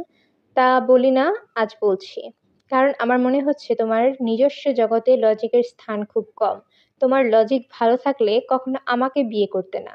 আর করলেও ভালো মতো খোঁজ খবর করতে আমি কে। তোমার আমার বাবা মার কোথায়, ক ভাই বোন, কোনো প্রশ্ন না করে, কোনো কৌতূহল না দেখিয়ে স্বপ্নে পাওয়া মানুষের মতো বলে বসলে আমি আমার জীবনটা তোমার সঙ্গে কাটাতে চাই। আমি কি ভুল করেছি? তুমি ভুল করেছো কিনা তা তো আমি এই মুহূর্তে বলতে পারবো না। তুমি নিজেও বুঝবে না। আজ থেকে 10 বা 15 বছর পর ধরতে পারবে। কিভাবে ধরবো? আমাকে বিয়ে করার সময় আমাদের সম্পর্কে কিছু প্রত্যাশা ছিল। আমি যদি তা মেটাতে পারি তাহলে বুঝবে যে তুমি ভুল করনি। এবং আমি যদি তা মেটাতে না পারি তখন বুঝবে যে তুমি ভুল করেছো। তোমার প্রতি আমার কোনো প্রত্যাশা নেই। আমাকে তোমার পাশে থাকতে হবে, এটা হলো নিয়তি। তাহের সিগারেট ধরাতে ধরাতে বলল, নিয়তি হচ্ছে আরেকটা বাজে কথা। যারা দুর্বল লজিকের মানুষ তারা এই কথাটা নিয়মিত উচ্চারণ করে। লিলিয়ান কোমল গলায় বলল, পৃথিবীর সব ভাষায় অভিধানে কিন্তু এই শব্দটি আছে। নিয়তি বলে কিছু একটা আছে বলেই আছে। তাহের রাগী গলায় বলল, তুমি একটা হাস্যকর লজিক দিলে লিলিয়ান। অভিধানে দৈত্য শব্দটাও আছে, পরী আছে, ড্রাগন আছে, মৎস্যকন্যা আছে। তুমি কখনো দৈত্য, পরী বা ড্রাগন দেখেছো? পৃথিবীর কেউ কি দেখেছে? না, দেখেনি। এত রেগে যাচ্ছ কেন? চলো ঘুমোতে যাই। খুব ভোরে পাখিদের কিচিরমিচির শব্দে লিলিয়ানের ঘুম ভেঙেছে। এত পাখিকে সে কখনো একসাথে ডাকতে দেখেনি। তাহেরকে ডেকে তুললে পাখিদের শব্দ শোনাতে ইচ্ছে করছে। ডেকে লাভ হবে না, এত ভোরে সে উঠবে না। ছুটির দিনে ৯-১০টার আগে তার ঘুম ভাঙে না। এখন তো প্রতিদিনই ছুটির দিন। লিলিয়ান বিছানা ছেড়ে বাগানে গেল। কাল রাতে যে বাগানটাকে ভয়াবহ জঙ্গল বলে মনে হচ্ছিল, এখন তা মনে হচ্ছে না। ঝোপঝাড় ঠিকই আছে, ঝোপঝাড়ের জন্য বাইরেটা ভালো লাগছে। বাগানটা বেশ বড়, বেশিরভাগ জায়গায় তার অচেনা। তাহেরের কাছে না গাছের নামগুলো জেনে নিতে হবে। একটা গাছ একটা গাছের নিচটা বাঁধানো। এখানে বসে সকালের ব্রেকফাস্ট খেলে কেমন হয়? তাহিরকে বললে সে হয়তো আবার মুখ বাঁকিয়ে বলবে, তুমি কিন্তু বাড়াবাড়ি করছো। লিলিয়ান বলল, সরি, লিলিয়ানের ধারণা সে মোটেই বাড়াবাড়ি করছে না। এই যে বাগানে ঘুরে বেড়াচ্ছে, এটা কি বাড়াবাড়ি? নিশ্চয়ই বাড়াবাড়ি না। সে দেখছে মোট কত ধরনের গাছ এখানে আছে। ইস্কান্দর আলীর সঙ্গে বাগানে লিলিয়ানের দেখা হলো। তিনি সকালের নাস্তা নিয়ে আসছেন এইদিকেই। এক হাতে টিফিন ক্যারিয়ার, অন্য হাতে ফ্লাস্ক। লিলিয়ানকে দেখে তিনি থমকে দাঁড়ালেন। লিলিয়ান বলল, গুড মর্নিং। তিনি হাসি মুখে মাথা নাড়লেন। লিলিয়ান বাংলায় থেমে থেমে বলল, আপনি কেমন আছেন? ইস্কান্দর আলী থতমত খেয়ে বললেন, যে ভালো। এখানে কি করেন? আমি বাগান দেখছি। বাগান দেখার কিছু নাই, সাপের আড্ডা। প্রতি বছর ২-১টা গরু মরে। সাপ চিনেন তো? জি, আমি সাপ চিনি। বড়ই ভয়ঙ্কর জিনিস। চলেন উপরে যাই, নাস্তা নিয়ে আসছি। খিচুড়ি আর ডিমের তরকারি। গৈগ্রাম জায়গা, কিচ্ছু পাওয়া যায় না। সব জিনিস শহর থেকে আনা লাগে, অনেক খরচ পড়ে। লিলিয়ান সব কথা বুঝতে না পারলেও আন্দাজ করছে এ মানুষটি বলছে শহর থেকে জিনিস আনতে টাকা বেশি লাগে। লিলিয়ান বলল, আপনি তাহেরকে বলবেন, ও টাকা দেবে। বলতেও শরম লাগে, কত টাকা সে আনছে কিছুই তো জানি না। ও যথেষ্ট টাকা পয়সা এনেছে, আমরা বাড়িঘর ঠিক করব, টাকা লাগবে। বাড়িঘর ঠিক কইরা ফয়দা কি? কে থাকবে? আমরা থাকবো। আচ্ছা বলুন তো, এই গাছটার নাম কি? জলফই গাছ। আমি ঠিক করেছি আমি এবং তাহের এই গাছের নিচে বসে সকালের ব্রেকফাস্ট করব। কাউকে দিয়ে কি পরিষ্কার করে দিতে পারবেন? পারবো, কিছু খরচ টরচ লাগবে। টাকা ছাড়া কাউরে দিয়ে কিছু করান যায় না। যে যুগে যে ভাও, দুনিয়া গেছে উল্টাইয়া। লিলিয়ান ইস্কান্দর আলীকে নিয়ে বাগান ঘুরছে, গাছের নাম জিজ্ঞাসা করছে। অনেকগুলো গাছের নাম সে শিখে ফেলেছে। আম গাছ, তেঁতুল গাছ, বেল গাছ, কাঁঠাল গাছ, জলফই গাছ, কাপ গাছ। লিলিয়ানের খুব ভালো লাগছে। তাহিরের ঘুম না ভাঙা পর্যন্ত সে বাগানে ঘুরঘুর করলো। তাহের সকালে নাস্তা নিয়ে খেয়ে আবার ঘুমিয়ে পড়ল। দুপুরে খাবার খেতেও ঘুমোতে গেল। তার ঘুম ভাঙলো বিকালে। সে হাসি মুখে বলল, ইচ্ছা করে ঘুম স্টপ করে নিয়েছি। আজ রাত জাগবো, তোমাকে নিয়ে ছাদে বসবো। কাল ছাদে যাওয়া হয়নি, আজ হবে। ছাদটা সুন্দর, ছাদ থেকে ব্রহ্মপুত্র পরিষ্কার দেখা যাবে। ব্রহ্মপুত্র নদীতে নৌকা ভ্রমণ করতে চাও? চাই, দেখি খোঁজ করে। তাই তাহার হাই তুলতে তুলতে বলল, বেশি ঘুমানোর প্রবলেম কি জানো? নেশা লেগে যায়, তখন শুধু ঘুমোতে ইচ্ছে করে। তুমি কি আবার ঘুমাবে? না, বাগানে যাব। চলো বাগানে যাই। বিকালটা চা বাগানে বসে কাটাই। ওরে সর্বনাশ, বিকেলে বাগানে যাওয়াই যাবে না। বিকালে সাপেরা খুব উত্তেজিত থাকে। বিকেলে দোতলা থেকে নিচে নামাটাই হবে চরম বোকামি। বরং চলো ছাদে বসে চা খাই। বেশ চলো। তোমাকে আরেকটা কথা বলবো। আজ রাতেই কিন্তু এ বাড়ি আমাদের শেষ রজনী। কাল ভোরে আমরা চলে যাব। তোমার যা দেখার আছে দেখে নাও, ছবি তুলতে চাইলে ছবি তোলো। ক্যামেরাটা বের করো তো। লিলিয়ানের মন খারাপ হলো। আজই শেষ রজনী। লিলিয়ান কিছু বলল না। ছবি তোলার ব্যাপারে তেমন কোনো আগ্রহ দেখালো না। বিকেলে ছাদে চা খাওয়া হলো না, কারণ ছাদের দরজার চাবি নেই। ছালাম চাবি নিয়ে এলো অনেক রাতে। সেই চাবিতে তালা খোলা গেল না, তালা ভাঙতে হলো। ছাদে পাটি বিছানা করতে করতে রাত 10টার মতো বেজে গেল। লিলিয়ানের খুব শখ ছিল শাড়ি পরবে, শাড়ির জোগাড় হয়নি। তার সবচেয়ে সুন্দর ড্রেসটা পরে ছাদে বসে আছে। তাহির সালামকে বিদায় করে ছাদে আসবে। সে আসতে খুব দেরি করছে। একা একা ছাদে বসে থাকতে লিলিয়ানের খুব খারাপ লাগছে না, বরং ভালোই লাগছে। তবে আজ গত রাতের মতো জ্যোৎস্না হয়নি। আকাশে মেঘ, মরা জ্যোৎস্না। তাহের ছাদে এলো 11টার দিকে। বিরক্ত মুখ নিয়ে বলল, লিলিয়ান, ছাদের প্রোগ্রামটা আধ ঘন্টা পিছিয়ে দিতে হবে। আমার চাচা খবর পাঠিয়েছেন, অত্যন্ত জরুরি। কি কথা না কি হয়েছে আমাকে এই মুহূর্তে বলা দরকার। তার হাঁপানি টান উঠেছে, তিনি আসতে পারছেন না। তুমি শোবার ঘরে গিয়ে বসো, আমি ফিরে এসে তোমাকে নিয়ে ছাদে যাব। তারা ছাদ থেকে নেমে এলো। রিয়ান বুঝতে পারছে তাকে একা ফেলে তাহেরের যেতে ইচ্ছে করছে না। লিলিয়ান বলল, আমি তোমার সঙ্গে যাই। তিনি বললেন, আমি এখানে একা যাই, তোমার ভয়ের কিছু নেই। তার বড় ছেলেটা এখানে থাকবে। আমি মোটেই ভয় পাচ্ছি না, তবে ওনার ছেলে এখানে না থাকলে ভালো হয়। ছেলেটাকে আমার পছন্দ না, সারাক্ষণ আমার দিকে তাকিয়ে আছে। তাকানোর ধরনটা ভালো না। তাকানোর ধরন ঠিকই আছে, ওরা কখনো বিদেশি মেয়ে দেখেনি। তোমাকে দেখে অবাক হয়েছে। তুমি যে এতে অস্বস্তি বোধ করতে পারো, এই জ্ঞান ওদের নেই। তাছাড়া সে থাকবে দোতলায়, তুমি থাকবে একতলা, সরি, সে থাকবে একতলায়, তুমি থাকবে দোতলায়, অসুবিধা কি? পারবে না ৮ ঘন্টা থাকতে পারবে না? পারবো। সিঁড়ির দরজাটা বন্ধ করে দিও। আচ্ছা, আমি মোটেও দেরি করব না, কথাটা শুনবো আর চলে আসবো। তাদের যদি ভালো কোনো শাড়ি থাকে তোমার জন্য নিয়ে আসবো। থ্যাঙ্কস। লিলিয়ান সিঁড়ি বেয়ে দরজা বন্ধ করে এবার সবার ঘরে চলে এলো, তার হাতে হারিকেন। তাকে একা একা ৮ ঘন্টা সময় কাটাতে হবে। ৮ ঘন্টার সময় কিছুই না, দেখতে দেখতে কেটে যাবে। লিলিয়ান শ্বেতপাথরের টেবিলের হারিকেনটা নামিয়ে রাখলো। হারিকেনের সম্ভবত কোনো সমস্যা হয়েছে, শিখা দপদপ করছে, নিভে যাবে না তো? লিলিয়ান তাকিয়ে আছে হারিকেনের শিখার দিকে। তাকিয়ে থাকতে থাকতেই কোনো রকম কারণ ছাড়া আচমকা তীব্র ভয়ে লিলিয়ান আচ্ছন্ন হয়ে গেল। তার মনে হলো ভয়ঙ্কর কোনো বিপদ ঘটতে চলেছে। তাহের কিছুক্ষণের মধ্যেই ভয়াবহ কোনো বিপদে পড়বে। লিলিয়ান যন্ত্রের মতো পরস্পর ৩ বার বলল, oh God, save him, please save him. পরম করুণাময় ঈশ্বর, তুমি আমার স্বামীকে রক্ষা করো। লিলিয়ানের সামনে রাখা হারিকেন নিভে গেল। সে স্পষ্ট শুনল খুব হালকা পায়ে কে যেন আসছে তার ঘরের দিকে। সে আসছে পা ছোট ছোট। সে পা ফেলছে খুব সাবধানে। দরজার কাছে এসেছে। সে থমকে দাঁড়িয়েছে। এক হাতে দরজা ধরছে, তা বোঝা যাচ্ছে। দরজায় ক্যাচ ক্যাচ শব্দ হলো। এই পরিস্থিতিতে কি করবে টের পাচ্ছে না। কে? একে? লিলিয়ান আতঙ্কে অস্থির হয়ে কাপা গলায় বলল, কে? কে? Who is there? ছোট করে কে যেন নিঃশ্বাস ফেলল। ছোট নিঃশ্বাস, কিন্তু লিলিয়ান স্পষ্ট শুনল। সে কি তার নিজস্ব নিঃশ্বাসের শব্দই শুনছে? ভয় পেলে মানুষের মস্তিষ্ক ঠিক কাজ করে না। তারও কি তাই হয়েছে? ডক্টর বার্মা নিশ্চয়ই চমৎকার ব্যাখ্যা দিতে পারবেন, কিন্তু তার কাছে কোনো ব্যাখ্যা নেই। তাহের সিগারেট ধরিয়েছে। বর্ষাকাল হলেও কয়েকদিন বৃষ্টি না হওয়ায় রাস্তাঘাট শুকনো। একজন যাচ্ছে সামনে, তার হাতে টর্চ লাইট, সে টর্চের আলো ফেলছে। তাহেরের সঙ্গে সঙ্গে যাচ্ছেন ৪ জন যুবক। একজনের নাম তাহের জানে, ছালাম, চাচার মেজো ছেলে। সে আসছে সবার পেছনে। বাকি ৩ জন কে? এরা সঙ্গে যাচ্ছে কেন? কিছু জিজ্ঞেস করতে ইচ্ছে করছে না, ওরাও কিছু বলছে না। চাচার এমন কি জরুরি কথা থাকতে পারে? জমি জমা সম্পর্কিত কিছু? তাহের পৈতৃক জমি নিয়ে কোনো মাথা ব্যথা নেই, যা হবার হবে। এগুলি হাতছাড়া হয়ে একদিকে ভালো, বন্ধনমুক্ত হয়ে যাবে। জমির কারণে তার বাবাকে অপঘাতে মরতে হয়েছে, এই অভিশাপ থেকে তাহের মুক্তি চায়। তবে বাড়িটা যে সে রাখবে, সংস্কার করাবে। লিলিয়ান যখন এত পছন্দ করে, তাদের ছেলেমেয়েরা এখানে আসবে, এদের দেখাতে নিয়ে আসবে। কে জানে বৃদ্ধ বয়সে সে হয়তো নিজেই বাড়ি ফিরে আসলো। সে এবং লিলিয়ান জীবনের শেষ সময়টা এখানে কাটাবে, নদীর ধারে এই বিশাল গ্রামে। ততদিন গ্রামে গ্রামে ইলেকট্রিসিটি নিশ্চয়ই চলে আসবে। দলটা নদীর পাড়ে এসে থমকে দাঁড়ালো। তাহের বলল, এখানে কি? টর্চ হাতে ছেলেটা বলল, নদীর হেই পাড়ে লইয়া যাওয়া লাগবো। তাহের বিস্মিত হয়ে পড়ল, নদীর ওই পাড়ে কেন? ওই পাড়ে কি? ছালাম, তুমি এদিকে আসো। তোমার সঙ্গে একটা কথা জিজ্ঞাসা করি। ছালাম এলো না। সে দ্রুত সরে গেল গেল নদীর দিকে। সে ঝাঁকড়া একটা পাকুর গাছ। পাকুর গাছের ডালের সঙ্গে নৌকা বাঁধা। চাঁদ ওঠেনি, চারিদিকে অন্ধকার। নক্ষত্রের আলোয় কিছু দেখা যাচ্ছে না। অসংখ্য ঝিঁঝি পোকা ডাকছে। Something is very wrong. Taher দ্রুত ভাবতে চেষ্টা করছে। ৪ জন যুবক তাকে ঘিরে রেখেছে কেন? এরা নদীর পাড়ে নিয়ে এসেছে কেন? হত্যা করতে চায়? কেন চায়? টাকা পয়সা পাওয়ার জন্য তাকে নিয়ে এসেছে?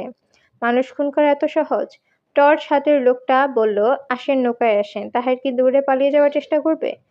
পারবে পালাতে? এমন তো না যে এমন তো হতে পারে পুরো ব্যাপারটা কিছুই না, সে ভয় পাচ্ছে বলে আজেবাজে চিন্তা করছে। হয়তো তার চাচা নদীর ওই পাড়ে আরেকটা বাড়ি বানিয়েছেন, সেই ছেলেগুলোকে রাখা হয়েছে বাড়ি পাহারা দেওয়ার জন্য। খাড়াই আছেন কেন? আসেন। দেরি কইরা তো কিছু লাভ নাই। তাহার যন্ত্রের মতো এগুলো। পাকুর গাছের নিচে চাদর গায়ে আরেকটা লোক দাঁড়িয়ে আছে। এই গরমে তার গায়ে চাদর কেন? লোকটা নৌকায় উঠে বসলো। তাহের এগুলো যন্ত্রের মতো। সবাই নৌকায় উঠল না। সালাম এবং টর্চ হাতে ছেলেটা পাকুর গাছের নিচে দাঁড়িয়ে রইল। বাকি ২ জন তাহেরের ২ হাত ধরে নৌকায় প্রায় টেনে তুলল। চাদর গায়ের লোকটা নৌকার একজন মাঝি আছে। মাঝির সঙ্গে সঙ্গে নৌকা ছেড়ে দিল। চাদর গায়ের লোকটা নিঃশ্বাস ফেলে বলল, আজ গরম বেশি পড়ছে। লোকটির গলায় স্বরে বোঝা যাচ্ছে সে বৃদ্ধ। তাহেরের বলার ইচ্ছা করছে, গরম কিন্তু আপনি চাদর গায়ে দিয়েছেন কেন? তাহের কিছুই বলল না। তাহেরের হাতে সিগারেট প্যাকেট বের করে হাতে নিয়েছে। আগুন ধরাতে ভুলে গেছে। যদিও আগুন নেই, তবে তার অভ্যাস মতো সিগারেট মুখে দিচ্ছে এবং টানছে। তাহের গায়ে সরি চাঁদের গায়ে বুড়ো লোকটি খুক খুক করে কেসে বলল, নৌকা মাঝিগাঙ্গে নিয়ে চলো। লোকটির মাথা থেকে চাদর সরে গেছে। তার মাথায় সব চুল সাদা, থুতনির কাছে অল্প কিছু দাড়ি।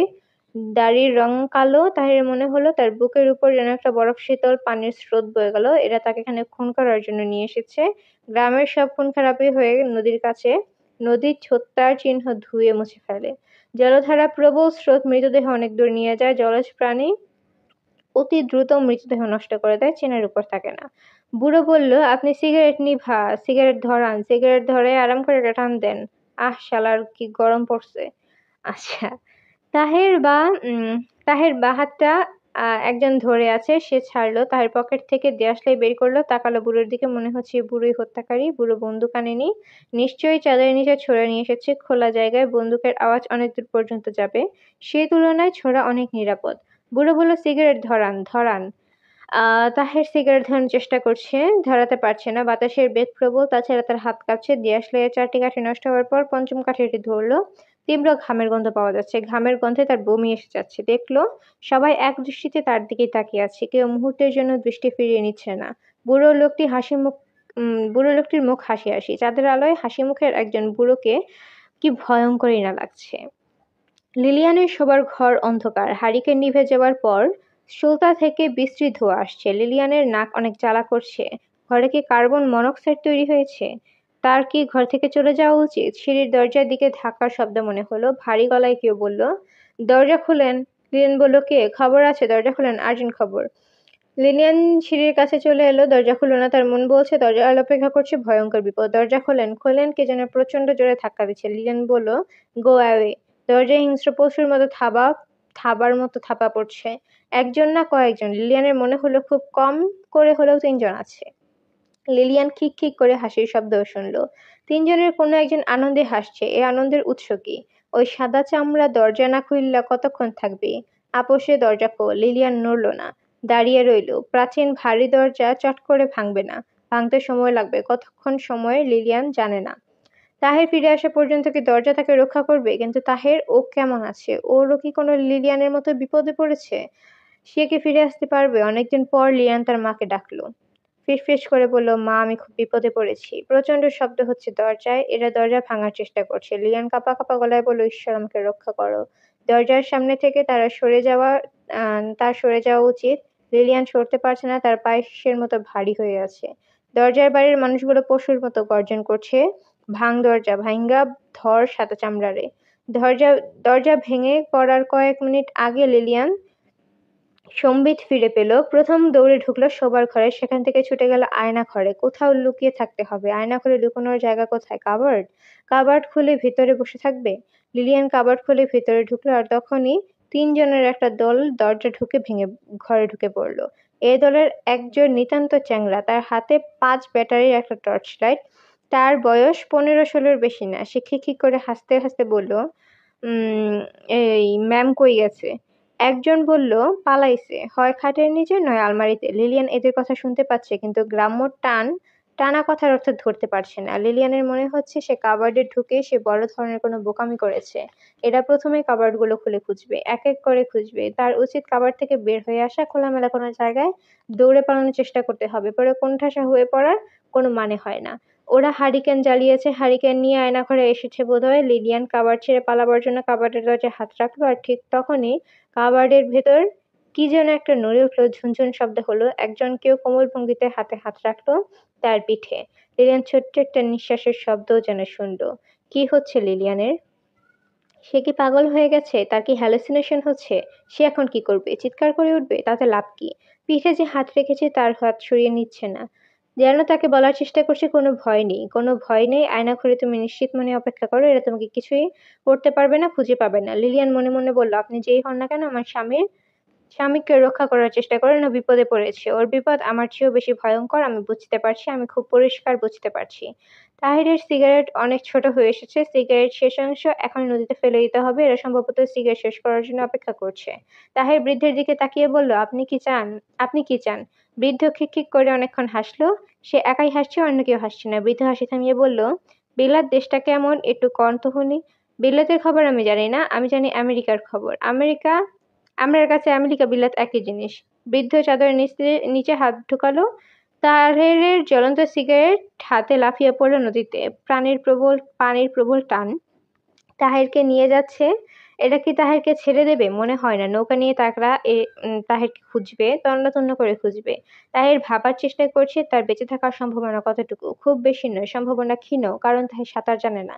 লিলিয়ান আয়নাঘরে কাবার্ডে বসে আছে। কি গাঢ় অন্ধকার! এই অন্ধকার মাতৃগর্ভের অন্ধকার।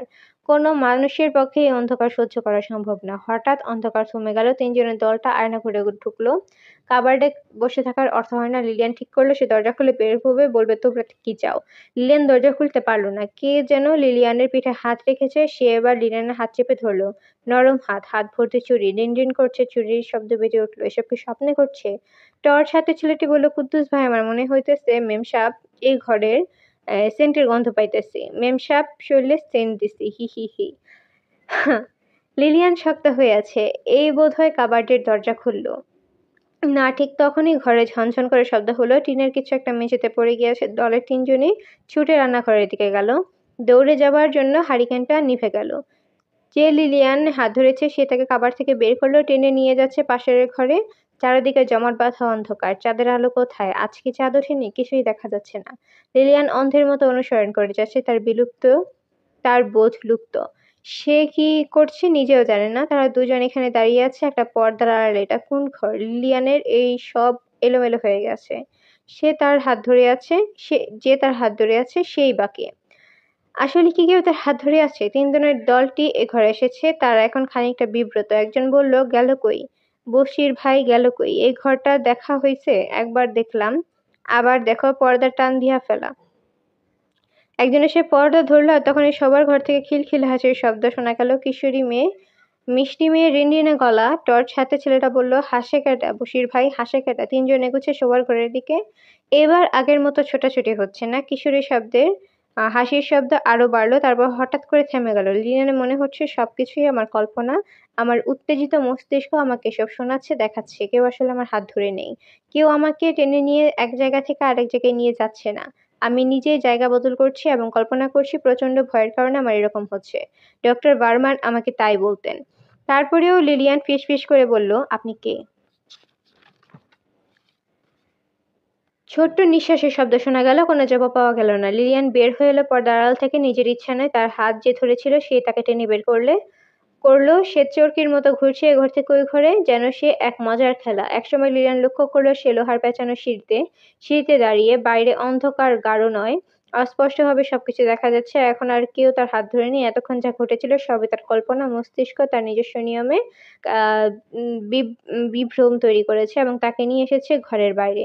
অশরীরী বলে কিছু নেই, কিছু থাকতে পারে না। লিলিয়ান খুব সাবধানে লোহার সিঁড়ি দিয়ে নামছে, এতটুকু শব্দও যেন না হয়। তাকে বাড়ি ছেড়ে পালিয়ে যেতে হবে, অনেক দূর যেতে হবে, যেন কেউ তার নাগাল না পায়। সিঁড়ি এত দুলছে কেন? মনে হচ্ছে ভেঙে যাবে, খুব হাওয়া উড়িয়ে নিয়ে যাওয়ার মতো।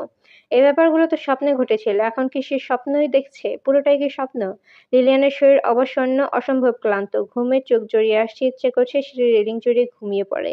মনে হচ্ছে সে জায়গায় আছে হাজার হাজার বছর ধরে। সে কাকতালীয় সে একতলায় নেমে এসেছে।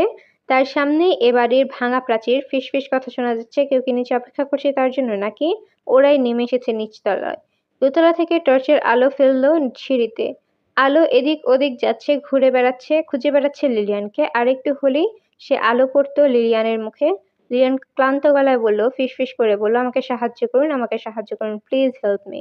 কারো কাছ থেকে সে সাহায্য চাইছে? উত্তেজিত বিভ্রান্ত মস্তিষ্কের কাছে, নাকি যে অশরীরী হাত ধরেছিল তার কাছে? লিলিয়ান জানে না, সে জানতেও চায় না। প্রয়োজন হলে সে চোখ বন্ধ করে থাকবে। অশরীরী নারীমূর্তি তার হাত ধরে টেনে নিয়ে যাক। লিলিয়ান আবারও বলল, আপনি কোথায়? আপনি আমাকে সাহায্য করুন। আর ঠিক তখনই নারীমূর্তি তাকে দেখতে পেল। ভাঙা দেয়ালের পাশে দাঁড়িয়ে থাকা প্রকাণ্ড শিশির গাছের আড়ালে সে দাঁড়িয়ে। সে হাত ইশারায় লিলিয়ানকে ডাকলো। লিলিয়ান মন্ত্রমুগ্ধ মতো এগিয়ে গেল। নারীমূর্তির সহজ স্বাভাবিক ভঙ্গিতে আগে আগে যাচ্ছে, পেছন থেকে এগোচ্ছে লিলিয়ান। পাঁচিলের বাইরে এসে নারীমূর্তি ছুটতে শুরু করলো। সে লিলিয়ানকে কিছুই বলেনি, তবে লিলিয়ানের মনে হলো তাকে যেন অশরীরী মূর্তি বলছে, ভয় পেও না, তুমি আমার পেছনে পেছনে দৌড়াতে থাকো। আমবাগান ছাড়িয়ে খোলা মাঠ, আবার খানিক ঝোপঝাড়, চষা ক্ষেত। নারীমূর্তি ছুটছে, একবারও পিছনে ফিরে তাকাচ্ছে না। লিলিয়ান কাতর গলায় বলল, পারছি না, আমি পারছি না, একটু থামুন, প্লিজ একটু থামুন। নারীমূর্তি থামছে না, ছুটছে, আরো দ্রুত ছুটছে। তারা একসময় চলে গেল নদীর তীরে। আর তখনই মেঘ আড়াল থেকে চাঁদ স্পষ্ট হলো। ঝলমল করে উঠল নদী ও নদীর পাশভূমি। নারীমূর্তি থমকে দাঁড়িয়েছে, হাত ইশারায় নদীর তীরে পড়ে থাকা কি যেন একটা দেখাচ্ছে। লিলিয়ান সেদিকে তাকাচ্ছে না, সে মুগ্ধ হয়ে তাকিয়ে আছে নারী মূর্তির দিকে। কি সুন্দর মায়াময় একটি মুখ, লম্বা বিনুনি করা চুল, শাড়ির আঁচল হাওয়ায় উঠছে। লিলিয়ান বলল, আপনি কে? আপনি কি আমার কল্পনা নাকি সত্যি? নারী মূর্তি হাসলো, কি সুন্দর সে হাসি। লিলিয়ান শব্দ শুনল। আপনি কি বলবেন আপনি কে? ছায়ামূর্তি নাসূচক মাথা নাড়ালো এবং প্রায় সঙ্গে সঙ্গে যেদিকে এসেছিল সেদিকে ছুটতে চলে গেল। লিলিয়ান চেঁচিয়ে বলল, আপনি কোথায় যাচ্ছেন? ছায়ামূর্তি ছুটতে ছুটতে কি যেন বলল, বাতাসের শব্দটা শোনা গেল না। লিলিয়ান এক দৃষ্টিতে তাকিয়ে আছে, চোখ ফিরিয়ে নিতে পারছে না। চোখ ফিরিয়ে নিয়ে আশেপাশে তাকালেই দেখতে পেত নদীতে চিৎ হয়ে যে মানুষটি শুয়ে আছে সে তাহের। তার এখনো প্রাণ আছে, সে বেঁচে যাবে, নিশ্চয়ই সে বেঁচে যাবে। জ্যোৎস্না প্লাবিত জলরাশি, তার ধার ঘেঁষে ছুটে যাচ্ছে এক নারী মূর্তি। বাতাসে তার শাড়ির আঁচল উড়ছে, রিন রিন করে বাজছে হাতের ছুরি।